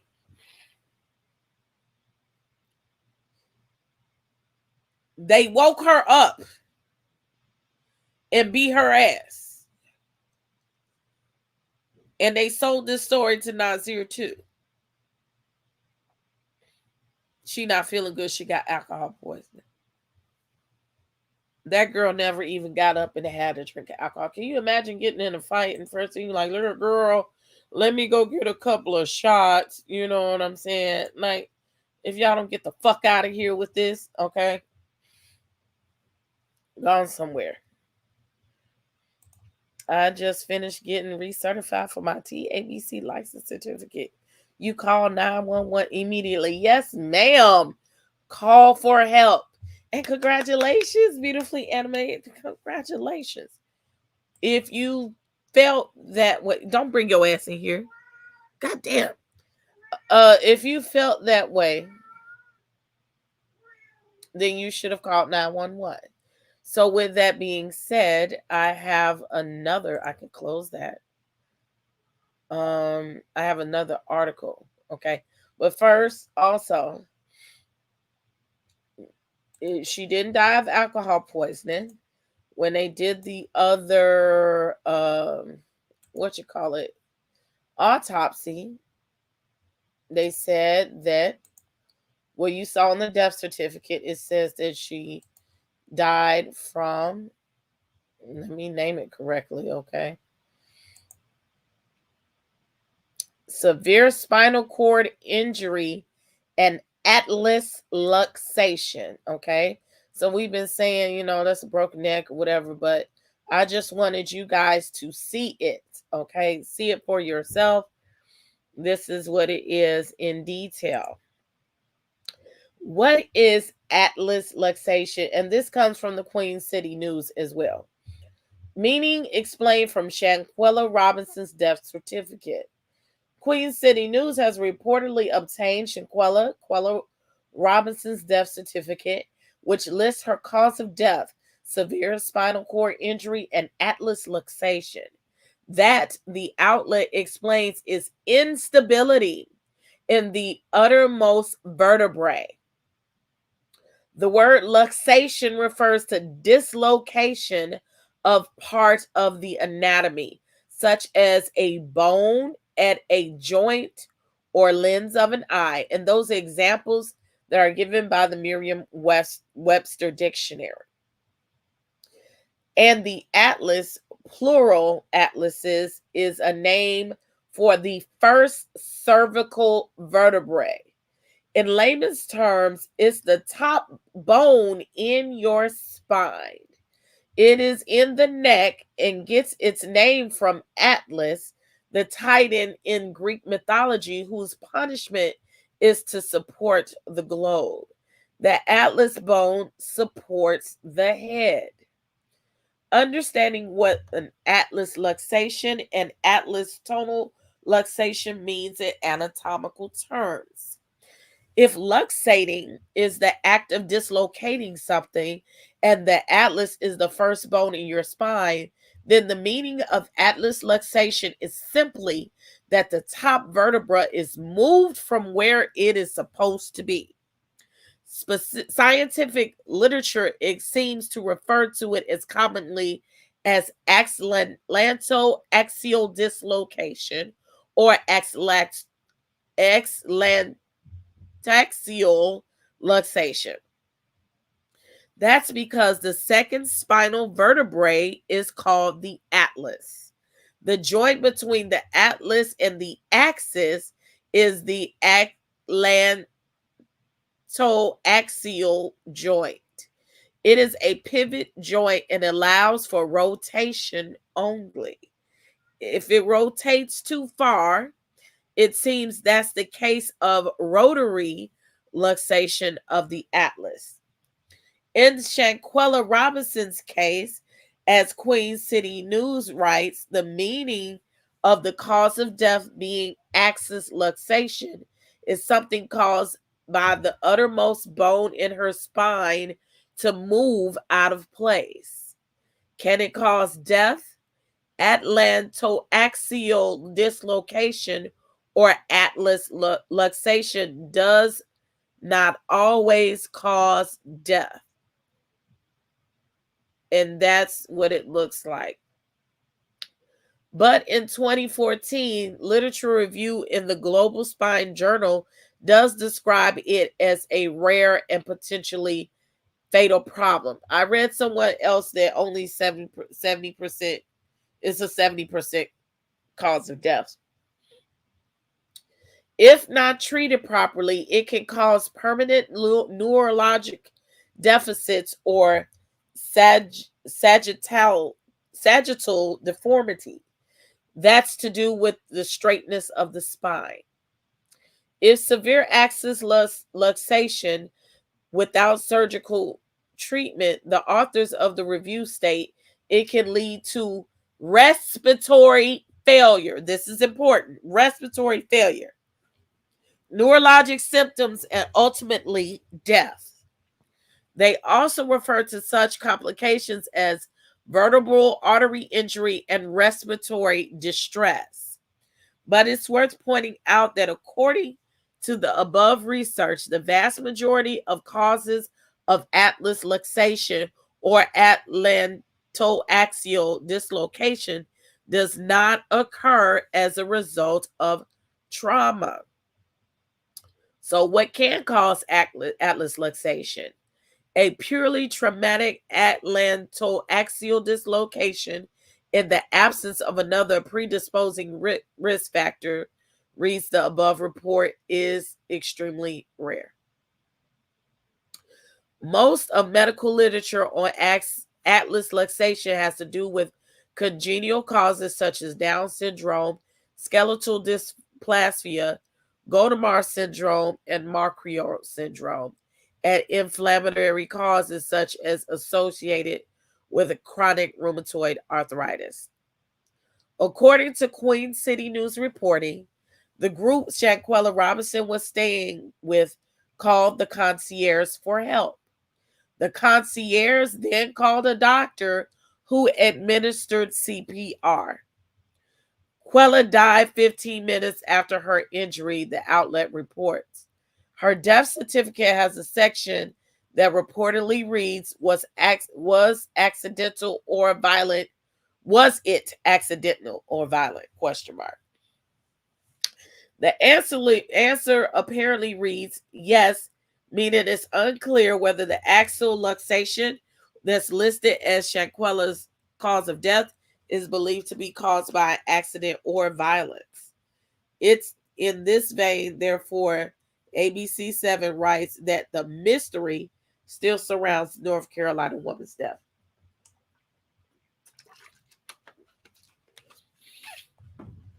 So that is a thorough definition of what an atlas luxation is. They broke the top of her neck. Okay? They broke the vertebrae. They cracked her neck. She could not turn her neck. Okay? So, today, while I was doing my little research, I saw I was watching the video actually because the North Carolina beat, Mr. Gerald, had come up with another video. It's no reason for me to talk about that one today. Excuse me. He was playing the new Instagram video that they came across, and right now it's just not significant enough for me to go into. Maybe in a part two, it just wasn't nothing to me. It's pertinent, but it wasn't serious and factual to the case. But in that, someone said that the Charlotte Observer came out with some news, and I went and looked, and I'm glad I did. I'm so sick of these beings who have no respect for human life. I'm sure these beings didn't call the concierge immediately. They threw her life away. Trash. They're trash. Oh, and guess what? You finna find out what happened with that. So this is the Charlotte Observer. And we're almost done with all of these little facts this video today. I'm not going to play that video right now because it's not important. It is, but it isn't. Information from the police report says Shanquella Robinson was alive when the medical help first arrived at the vacation home where she was staying with a group of people last month in Cabo, Mexico. The report differs from detail previously reported from the 25-year-old Robinson's death certificate that said she died within 15 minutes of being injured. There is a conflict, people. Instead, a police report excerpt shows a doctor from a local hospital was with Robinson and others in the house for close to 3 hours before she was pronounced dead. The Charlotte Observer obtained excerpts from a police report earlier this week that had not yet been publicly released. The information was provided by the Observer by Gerald Zuniga, an investigative reporter who works in Los Cabos for Metropolimix, and details were first reported by Metropolimix on Monday. Robinson is a Charlotte native who traveled to Cabo on October 28th. She died a day later. Notably, the police information reported by and provided from Metropolis does not mention obvious signs of Robinson's physical injuries, which family members have said existed on her body prior to burial. Grave injuries to her back and neck were determined to be cause of death after an autopsy by officials in Mexico. The police report says she also suffered cardiac arrest. Look, we just read, this is why it's important to do research. We just read that causes of axial luxation can stop your breathing. Okay. And I know for a fact that that's almost happened to me because my blood count was so low and I couldn't breathe. They started telling me that at any moment I could go into cardiac arrest. So you need to be able to breathe to keep that heart going, okay? She couldn't breathe. Since her death, the FBI and Mexican police authorities have launched investigations on how she died. Lack of conclusive evidence and conflicting explanations has led to her story going viral, invoking global outcry with countless people closely following Robinson's death. The hashtag Justice for Shanquella has been trending on Twitter, Facebook, and TikTok. The Charlotte Observer has been unable to reach those who were with her on the trip. No arrests were reported as of late Monday. Robinson's family came suspicious of her friend's claim that she died of alcohol poisoning when a Mexican autopsy report showed that her cause of death was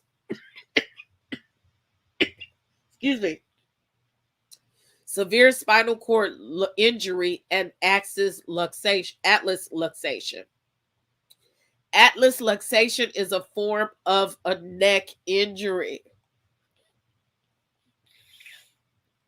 The Observer attempted to reach Cabo police via email and social media messages, and they did not receive a response. Zuniga told the Observer he obtained the internal law enforcement report through a source.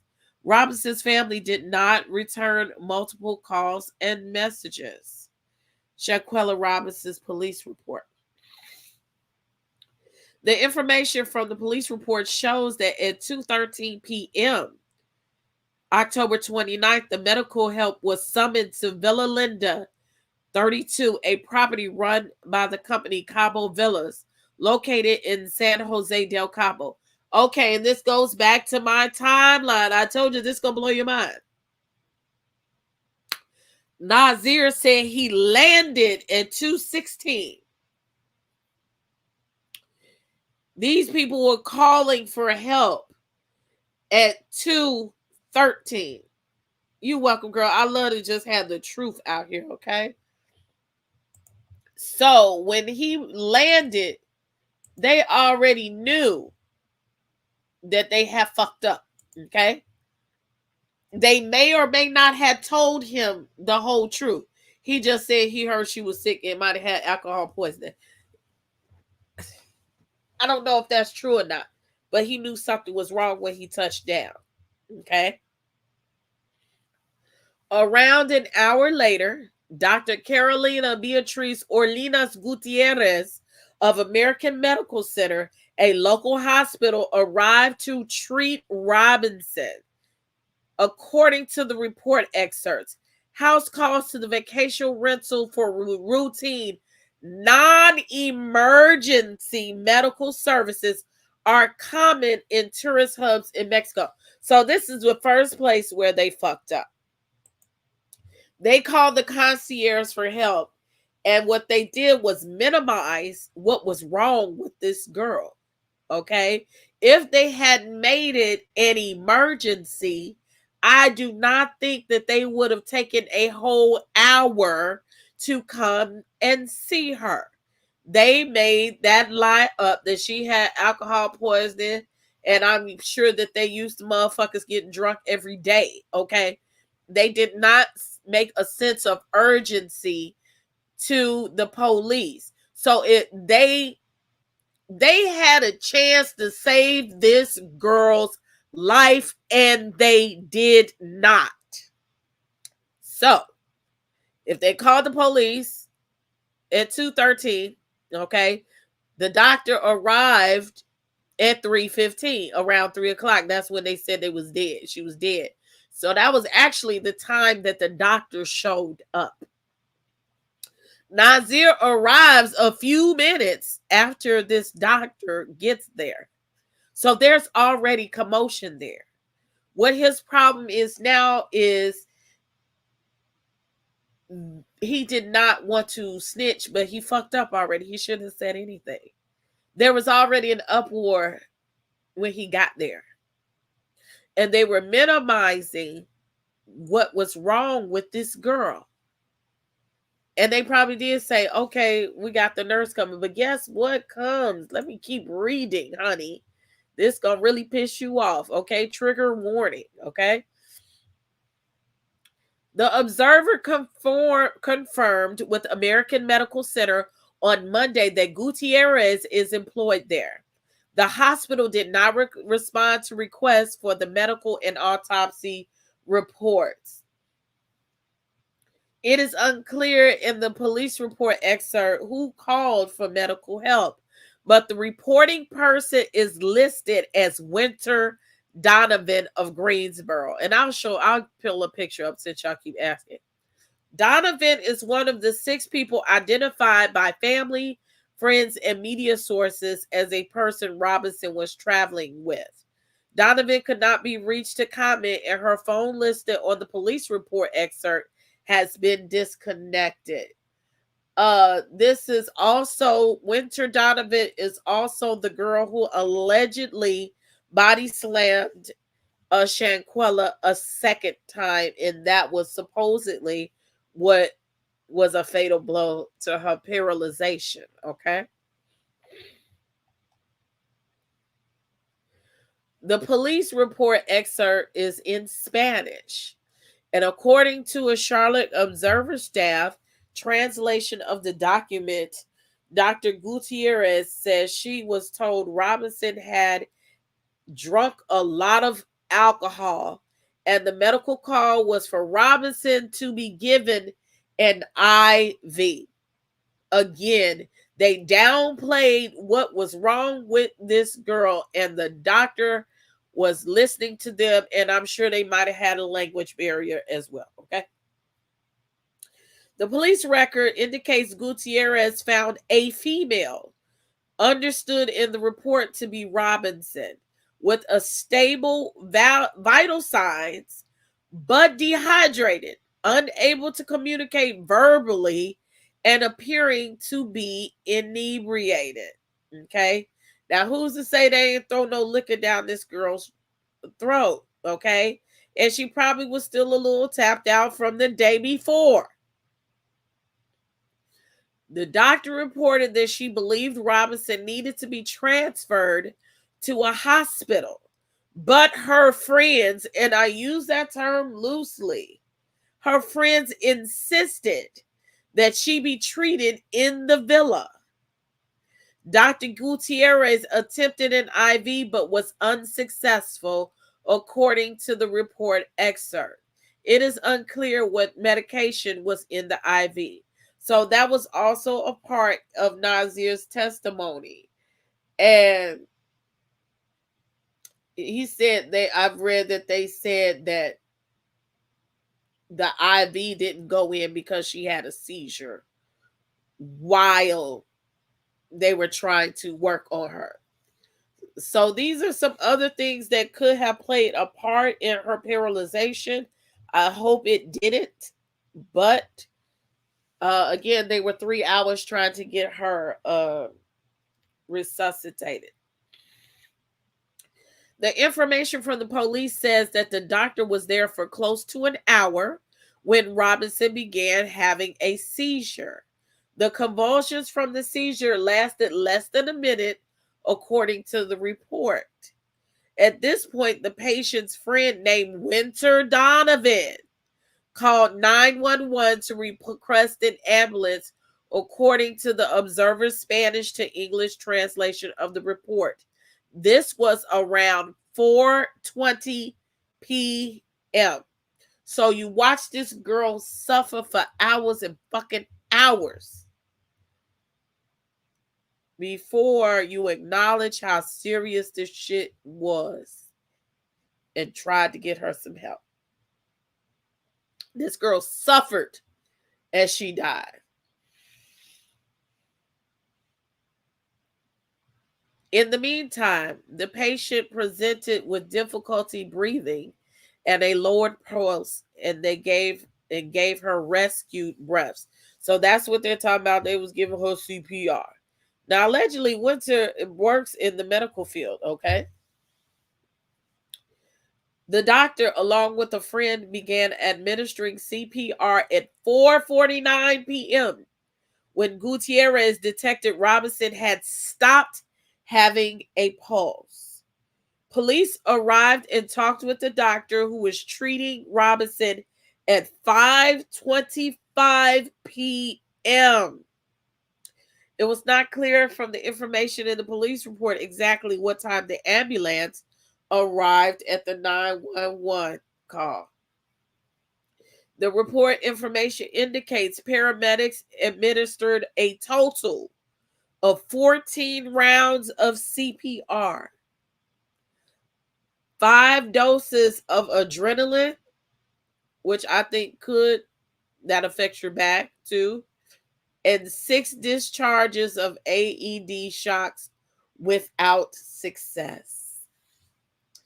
Unable to revive Robinson, Gutierrez declared her dead at 5:57 p.m. according to the report excerpt. The police report information lists deceased person cardiopulmonary arrest as the reason the police were called. So how did Shanquella Robinson die? Salamandra Robinson, Shanquella's mother, told news outlets that each friend from the trip has a different story, and they initially told her daughter had alcohol poisoning. Official autopsy reports that the cause of death is severe spinal cord injury and atlas luxation. Mexican authorities were investigating Robinson's death as a possible femicide. The state's attorney general's office of Baja California Sur announced in the statement Thursday, according to ABC News. Femicide is a gender-based murder of a woman by a girl or a man, according to Merriam-Webster's dictionary.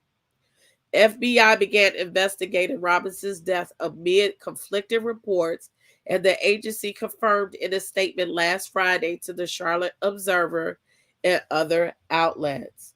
A video of the fight has gone viral, and Robinson's mother told CBS News she recognizes her daughter in the footage.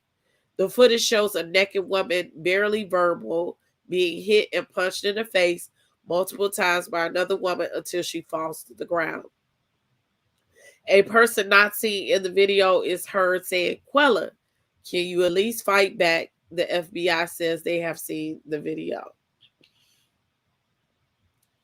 Robinson's sister Quilla Long, in a statement published to GoFundMe, the family will continue to investigate what happened, and they are raising funds for legal fees. The United States Department released a statement claiming no clear evidence of foul play, yet there is a video circulating of a woman violently attacking Shanquella, Long said. This statement is unacceptable, and we are beyond devastated. We will continue to fight for the truth. As of Monday morning, the page had raised $354,422, and this included a $50,000 donation from Brooklyn Nets player Kyrie Irving. Hundreds of community members attended Robinson's funeral on November 19th, and loved ones wore pink in her honor. Her casting wrapped with photos of her was pulled into the Macedonia Baptist Church by a horse-drawn carriage, and her loved ones signed the casket before she was laid to rest.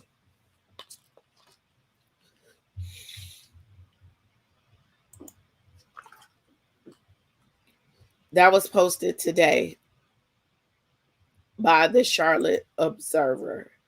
And again, I will put that information in the chat.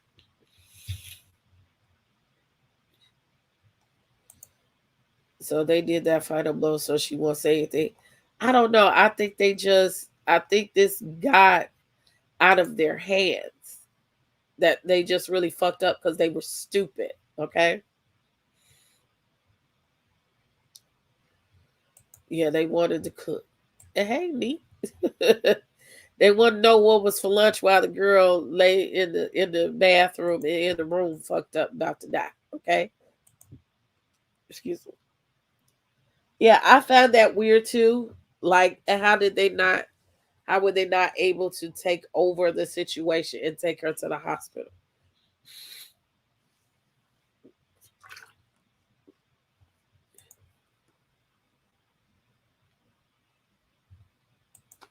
Yes, it's still more information coming in. Like I said, I got a hold to that this evening. Okay. The adrenaline was used to jumpstart her heart. I can imagine her laying on that floor, laying on a stretcher, and them trying to get her revived. Okay, after being unresponsive. What hurts me is not only did they do that to her, and that was unwarranted. She did not deserve to die like that, and that they had a chance to fix it. They had a chance to save her life, and they didn't. They didn't. They took it lightly.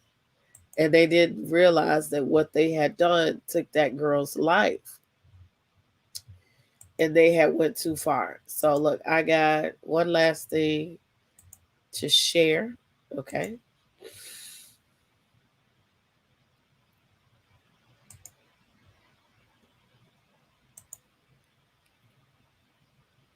Oops, that's the wrong thing. Ain't supposed to be sharing that. We shared that already. Share by audio. No. Okay. So the lead attorney covered this, okay, the other day. He did a 3-hour long live on it. And yes, we're about to get into this part really quick. because it's 2 a.m. here. The lead attorney covered this. He did a 3-hour-long live on this, which you could go to his channel and watch. But we just gonna watch pieces.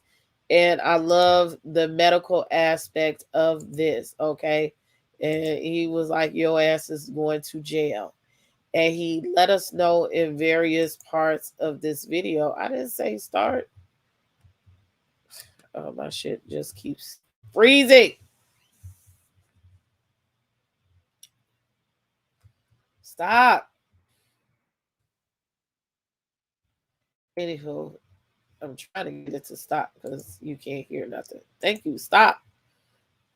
He mentions how lackadaisical the law is, okay, in Mexico. Like, it was so interesting in how much time these motherfuckers gonna get, okay?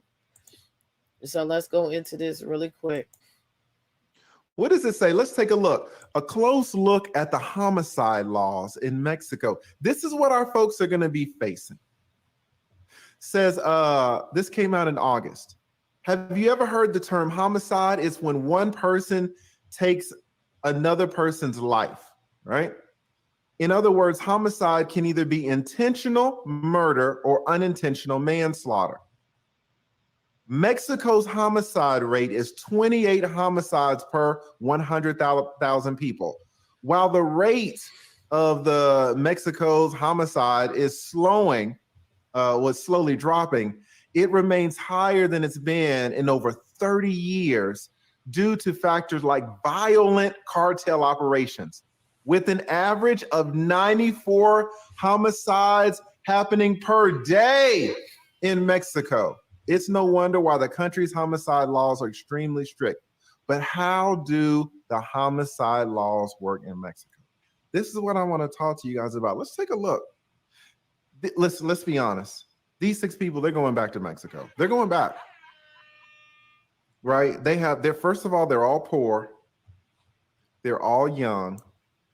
They're all black. America is not fighting for these people, just on the strength of that alone. And they killed somebody. And on top of that, we're stupid enough to record it. And then on top of that, how did the recording, does anybody know, how did the recording get leaked? Who remembers in Menace to Society? It was a hater. Who remembers in Menace to Society? When, was it MC8? When MC8 leaked the video, the cassette of O-Dog killing the Asians? Killing the store owners? It's always a hater. Imagine something like this getting leaked, right? The legal definition of homicide in Mexico. Let's take it. Mexico's Código Penal Federal offers quite a nuanced definition of the term homicide. According to Article 302, a homicide occurs if someone deprives someone else of their life. If this occurs if a person fatally injures another person by harming their organs incurably, as per Clause 1 of Article 303. Mexico's Federal Penal Code also states the discovery of a deceased person shall only be deemed a homicide if 2 experts perform an autopsy and find evidence of a fatal injury. In simpler words, a homicide must involve a fatal injury as per Mexican laws. Now, what do we have here? Now, after the FBI got involved, they went back and they got the 2 experts to perform an autopsy. And what did the autopsy show? Right? The spinal injury, right? And the atlas luxation, whatever that is. Right? So they have found fatal injuries. Now, according to Article 304, an injury is considered fatal even if the injured party could have avoided death by receiving timely aid.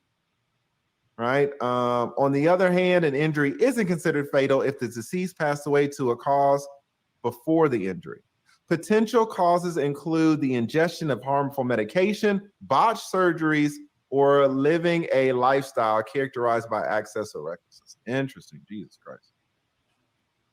Homicide. Oh, what do we got here? Homicide during a fight.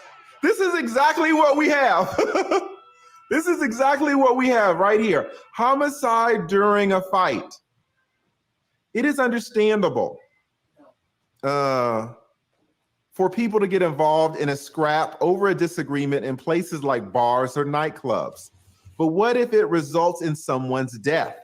According to Article 308 of Mexico's Federal Penal Code, if you commit a homicide during a fight, whether advertently or otherwise, you will face up to 12 years in prison. So this is what these people are looking at. 12 years in prison. Do you think that this is fair? Put a yes in the chat if you think killing a person, murdering a person, you should get 12 years. Put a yes if you think 12 years is good. Put a no if you think that's unfair. Okay, we're going to fast forward to that. Did you say his laugh is cute?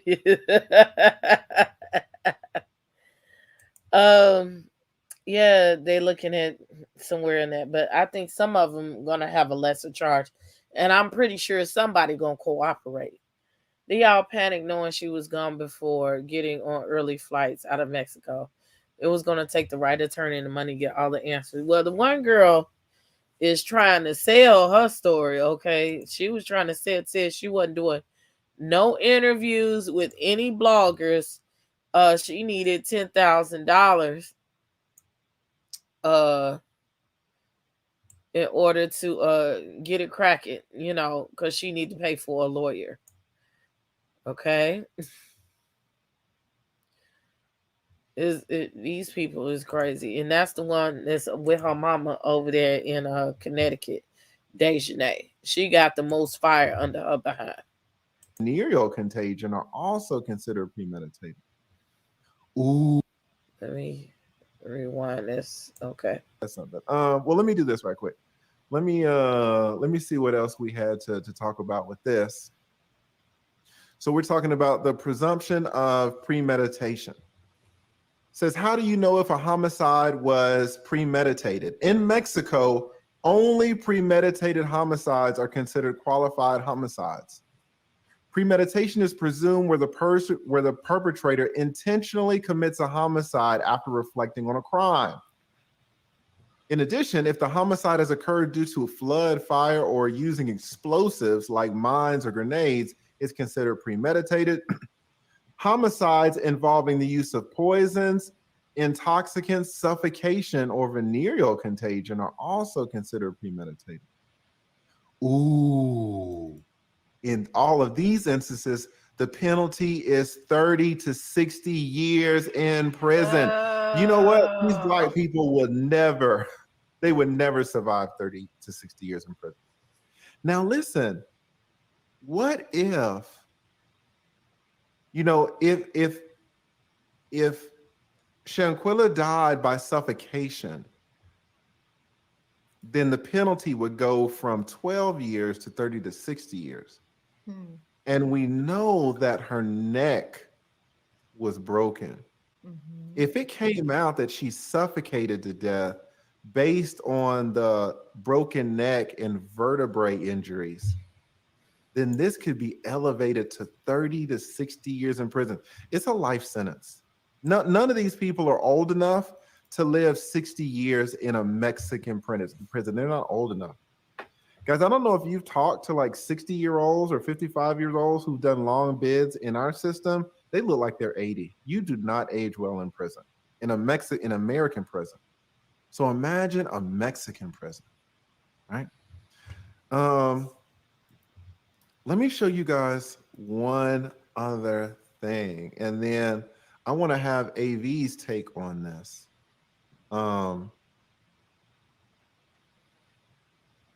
Because she covered it on her channel. Shout out your channel, AV. Implementation of the reform inspired in June in 2016.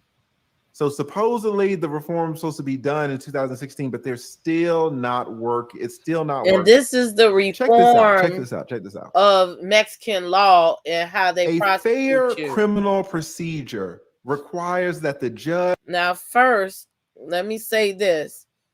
In Mexico, it is not like America where you are innocent until proven guilty. In Mexico, they are guilty until proven innocent. Okay, and I just want to leave this little part in here that he's talking about to show you how Mexico don't give a fuck. Judge is present in the courtroom and that she plays an active role in determining what evidence is admissible and deciding in a fair and transparent manner. I don't like the way this sentence is written, so fuck the sentence. But listen to the first part of the sentence. This has never been said in the United States. A fair criminal procedure requires that the judge is present in the courtroom. Imagine. Wowzers. Imagine if you even have to say that. If you even have to say that the judge is present during the trial, imagine what the fuck was going on. Right? Sometimes cultures, they can just tell you things without not even telling you things. Right? So how do you know that the criminal say that the criminal justice system is unfair in Mexico without saying that it's unfair? Oh, well, we need a reform so that the judges are actually there during the trial. Sometimes you're like, God damn. You know, in the United States, if you speak more than one language, you will know that there are words in some languages that don't exist in another languages. And some words are better than other words. And some words, the fact that... Okay, this is fluff. All right, let's fast forward. Shout out to their lead secretaries. Attorneys. What? Okay, yeah, this is funny to me. Okay. That's still going on in some places. In Mexico, they decided to have a reform because they actually wanted judges to attend the trials. Imagínate. Right? Let's take a look. It says, in most cases, this is talking about the old way that's still going on in some places. In most cases, the judge was not even present when these decisions were made. What decisions? Oh, here we go. In the old system of written trials, these decisions, including sentencing, often occurred without any meaningful debate. The judge was not even present when these decisions were made. Oh. So how did the decisions get made? Sentencing. Who was here yesterday or the day before when we sat through the whole sentencing? This woman, the judge, long stroked this for like an hour, 2 hours with the sentencing. So long. Imagine if that had been in Mexico. Would the judge have sat there for an hour and a half to stroke us? No. You say, well, Lee, how is the guy supposed to get his sentence if the judge ain't going to be there? Let's find out. It says judges often deputized their secretaries. What? Their secretaries. What? To oversee trials and make deals with prosecutors while they sat locked away in cubicles in another room working on other cases. This is where these Black people who killed Shanquella are going. This is where these Black people who killed Shanquella are going. No saben. Ellos ni saben lo que van a encontrar. They have no idea what the fuck they have waiting for them when they get down there to Mexico. The judge's secretary would make the decisions on the sentencing and work out the deals with the prosecutors. That's crazy. Imagine, right? One of the effects of this problem of judicial absenteeism is that the prosecution lacked effective counterweight. With the judge nowhere to be seen, prosecutors exercised enormous influence on the outcomes of trials. Taking advantage of the lack of supervision, prosecutors could use fabricated testimony, planted or non-existent physical evidence, and even a mere allegation with no basis in fact to achieve a conviction. They didn't need evidence. The prosecutor, imagine you're arrested for murder and you didn't do it. The prosecutor could say, well, you know, I think you were there in his house. And you could be like, I wasn't there. I don't know him. Never been in his house. We've never met. He never met me. I never met him. I don't know what you're talking about. They came and they grabbed me off the street. And now I'm in trial for killing somebody. I have no idea. Well, you were probably there. The justice system in Mexico. You were probably there. Imagine a prosecutor saying the word probably. That right there. Alone. Probably. AV is like all that. Shout out to AV, man, in law school. Imagine. Well, you probably did it. Conviction. Who says you're convicted? The judge's secretary.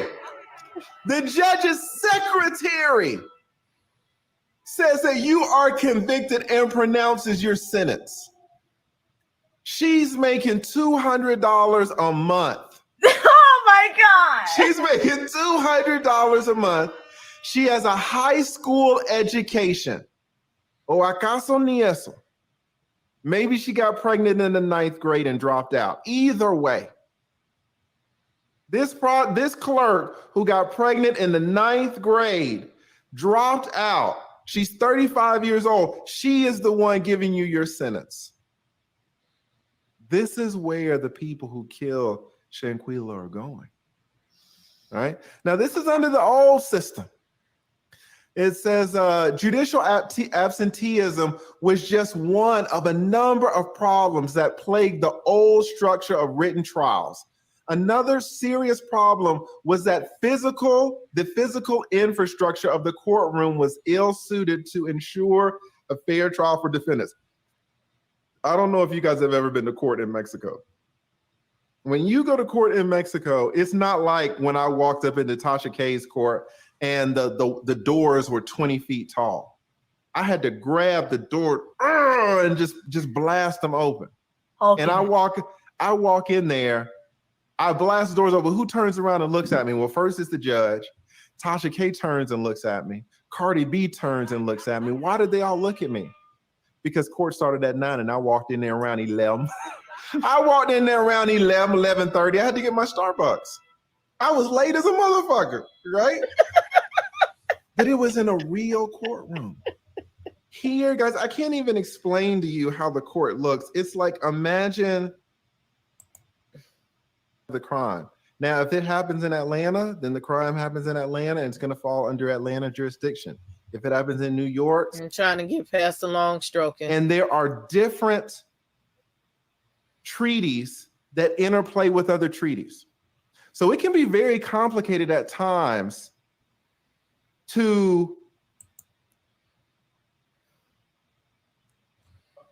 there was no space for them at.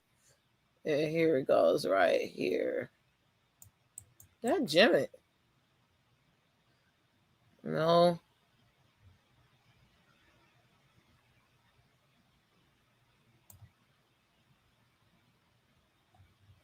There we go.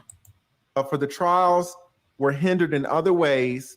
For one, while the public was technically allowed to observe the hearings, there was no space for them at the cluttered desk where proceedings were occurred. That's the thing, guys. These trials were like you would stand around a desk.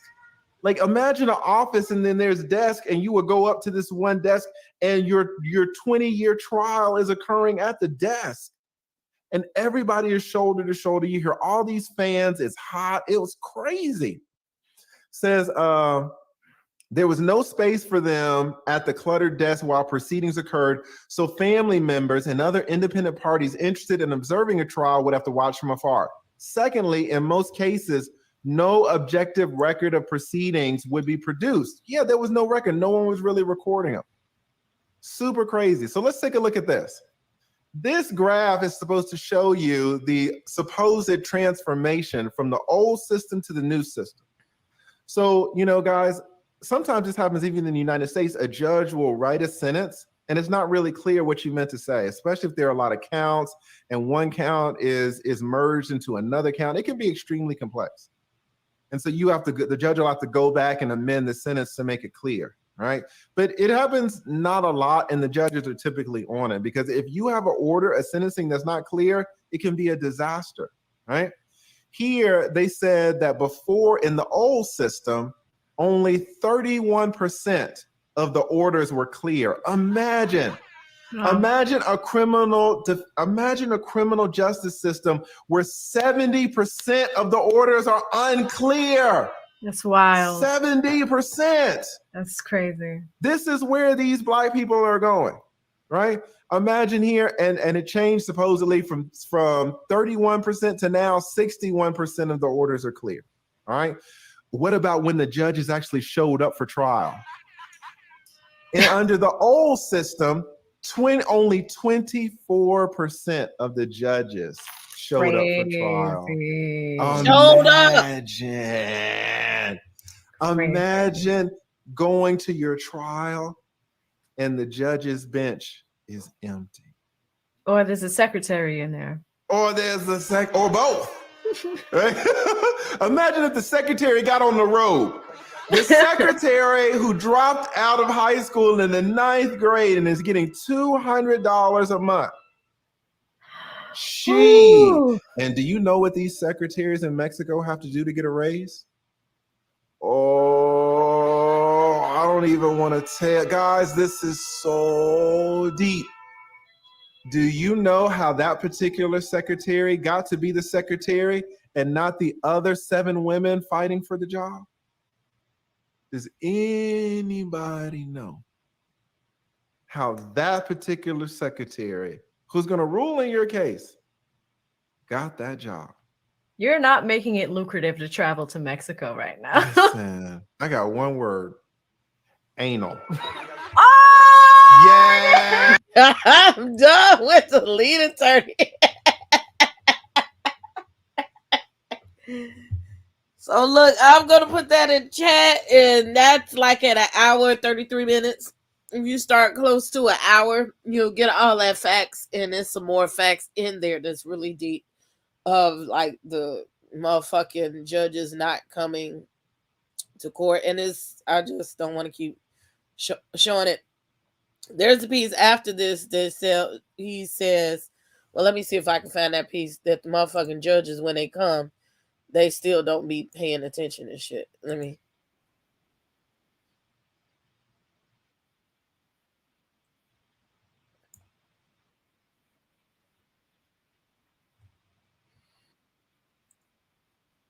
Of the machete, the prosecutor will say yes. It says right here on this paper, machete, 36 inches. They're just like, oh, great, okay. Do you ever have to produce the machete? Is there any forensics of the machete? Is there any blood samples taken from the machete? But he can't any hair, any fingerprints taken from the machete? No. Why not? Does anybody know why? Because the machete doesn't exist. The machete doesn't exist. The paper says that there's a machete. There's no machete. There's just a piece of paper saying. So you don't actually have to have physical evidence? No, you just have to have the piece of paper that says that there's physical evidence. This is Mexico. I want them to send up the deck with them people. Guys, you guys don't know. If you've ever been into a courtroom in Mexico, in there, right? This was important too. I forgot. I wrote in my notes. If there's anything else in here, says a day in the courtrooms of the old system. The spaces where hearings occurred in the old system were ill-equipped to provide fair trials, bearing little resemblance to the stereotypical courtrooms we see on television. Trials occurred in hectic, Kafkaesque office spaces. Yeah, it was just, they're in offices under white glow of fluorescent lamps amidst a cacophony of typewriters, typewriters, water cooler conversations between coworkers, droning microwaves where staff were heating up their lunches, and the high-pitched sound of power drills, which secretaries used to bind together enormous stacks of paperwork. A visitor would be shocked to realize that this is the place where criminal trials were occurring. Absolutely, guys. Wow. So they over there getting their lunch and shit while you fucking on trial for guys, murder. it's going down. And a number of prominent lawmakers and congressional candidates aspects of the new system and reverting back to the old system. Why? Well, they argue that the new system has made it harder for police and prosecutors to effectively respond to rising crime rates. These groups want to bring back the widespread use of pretrial detention, weakening the high standards of evidence now required to secure conviction, and relax or eliminate some of the new responsibilities and accountability measures placed on police officers and prosecutors. Guys, it's going down in Mexico. Those people who killed Shanquella, this is where they are going. The government doesn't want these judges showing up for their trial. The judges want the secretaries who dropped out of the 9th grade because they were pregnant and who only got the job because, right? They're the ones who are negotiating deals with the prosecutors. They are the ones issuing you your 30-year sentence. A woman who completed the 9th grade. Shout out to Tasha K. This is Mexico. This is where these stacks of disorganized paperwork to the judge is evidence. And the burden of sorting through those stacks of documents fell upon the judge and their clerks. What? Guys, you guys don't know. If you've ever been into a courtroom in Mexico, there are papers everywhere. It looks like a damn tornado. There are papers in files. There are stacks of papers outside of files. There are stacks of paper sitting on desks. Guys, there are stacks of paper sitting on the floor. It's tens of thousands of sheets of paper. They're everywhere. What this is saying is that if I was an attorney, if I was a prosecutor, I could get all of this paperwork and just give it to the judge. Judge, you read it. You fucking figure it out. Who thinks the judge would figure it out? The judges don't even show up for trial. If you go to the federal courthouse, you know, you're paid. There are rules as to if you're in federal court in the United States, and even in regular courts, there are local rules about how your paperwork has to be submitted. You know, the page numbering. Guys, it gets down to the font. In federal court, you have to submit a signed declaration saying you used a particular font. The burden is all on you as the attorney to submit your documents in an organized fashion. Mm-hmm. In Mexico, they just, here, judge, you figure it out. The judge is like, oh, I'm not even coming back to this trial. I'm not going to read through all that shit. It is amazing, right?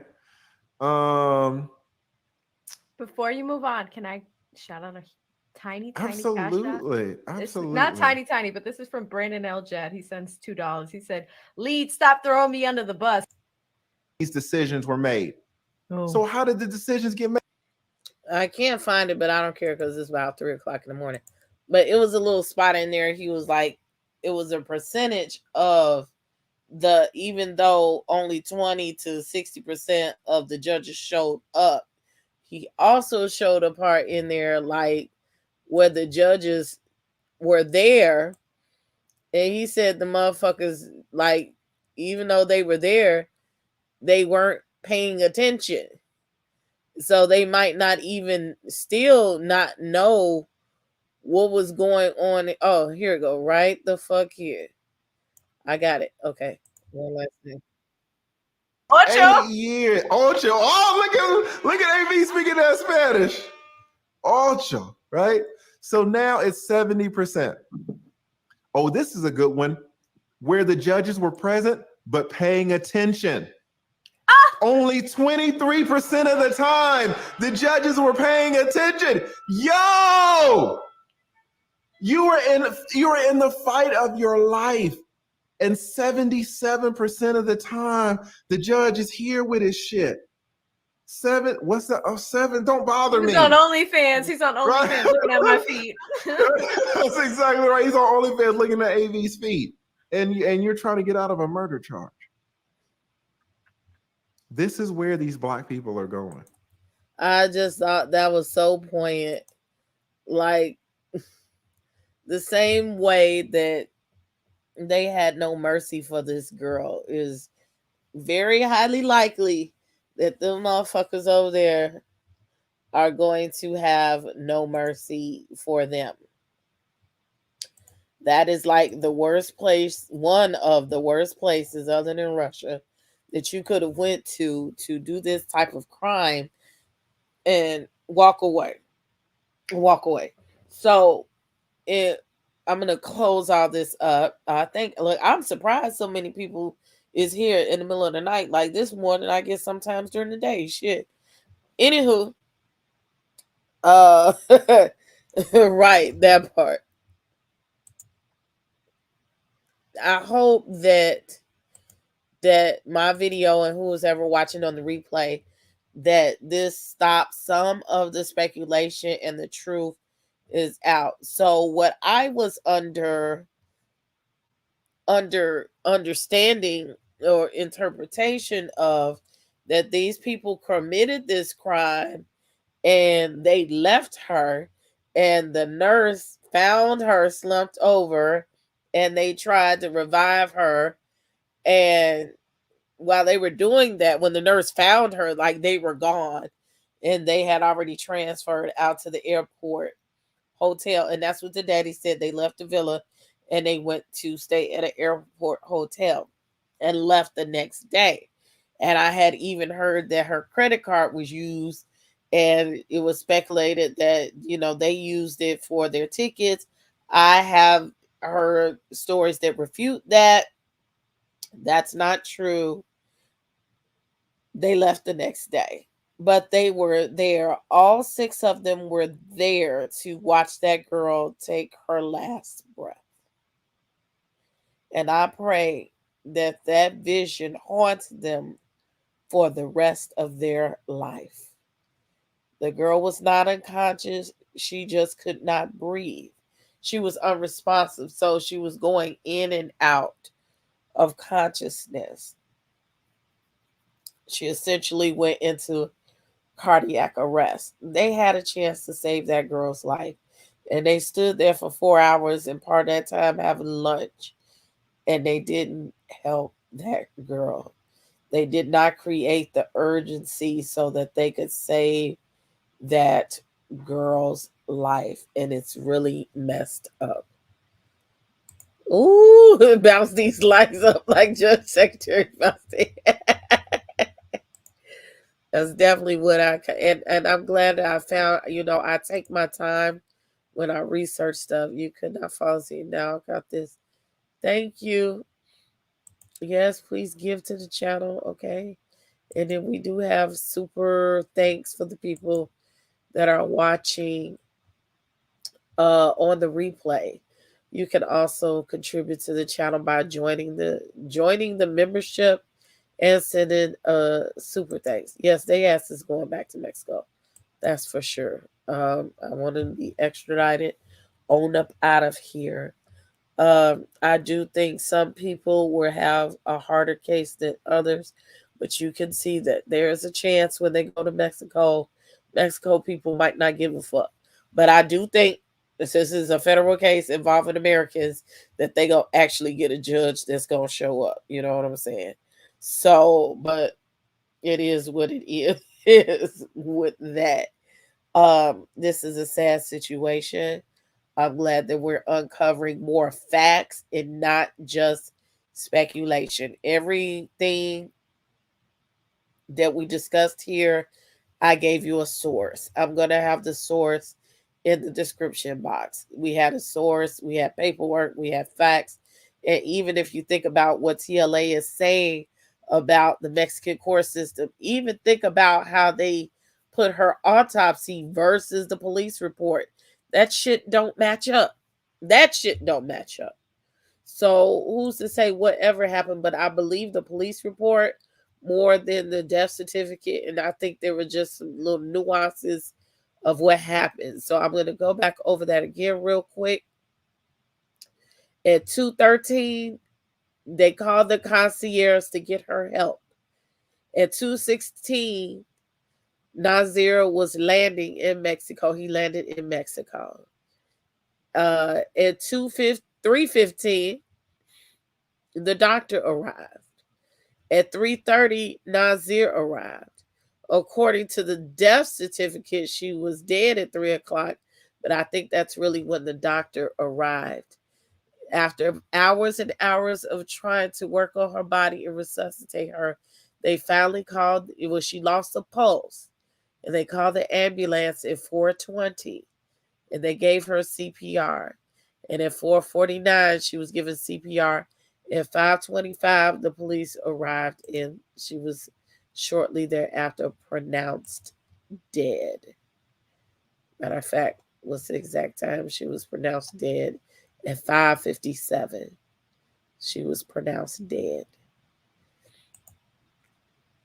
They could have saved her life, and they didn't, for selfish reasons, because they were scared. And they know they had did wrong. But God knows all and sees all. And I hope that he gives them their just desserts.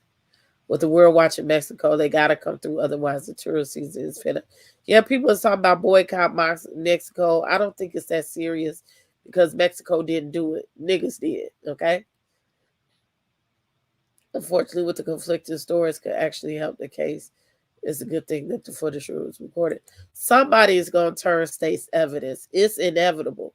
Like the statistics of it all. It's 6 people. You know what I'm saying? So they're going to turn state's evidence. I don't want to feel like going over there to find to do a poll. So y'all put a 1 in the chat if you would like me to have an open forum, maybe tomorrow or whenever, so y'all can make comments about this video. Or 2, if you're just going to wait till I get some more information to come out, because I'm not going to sit and have no chat at this time of night. My voice is going out and I'm tired. So if you want me to have an open chat, let me know. Give me a 1.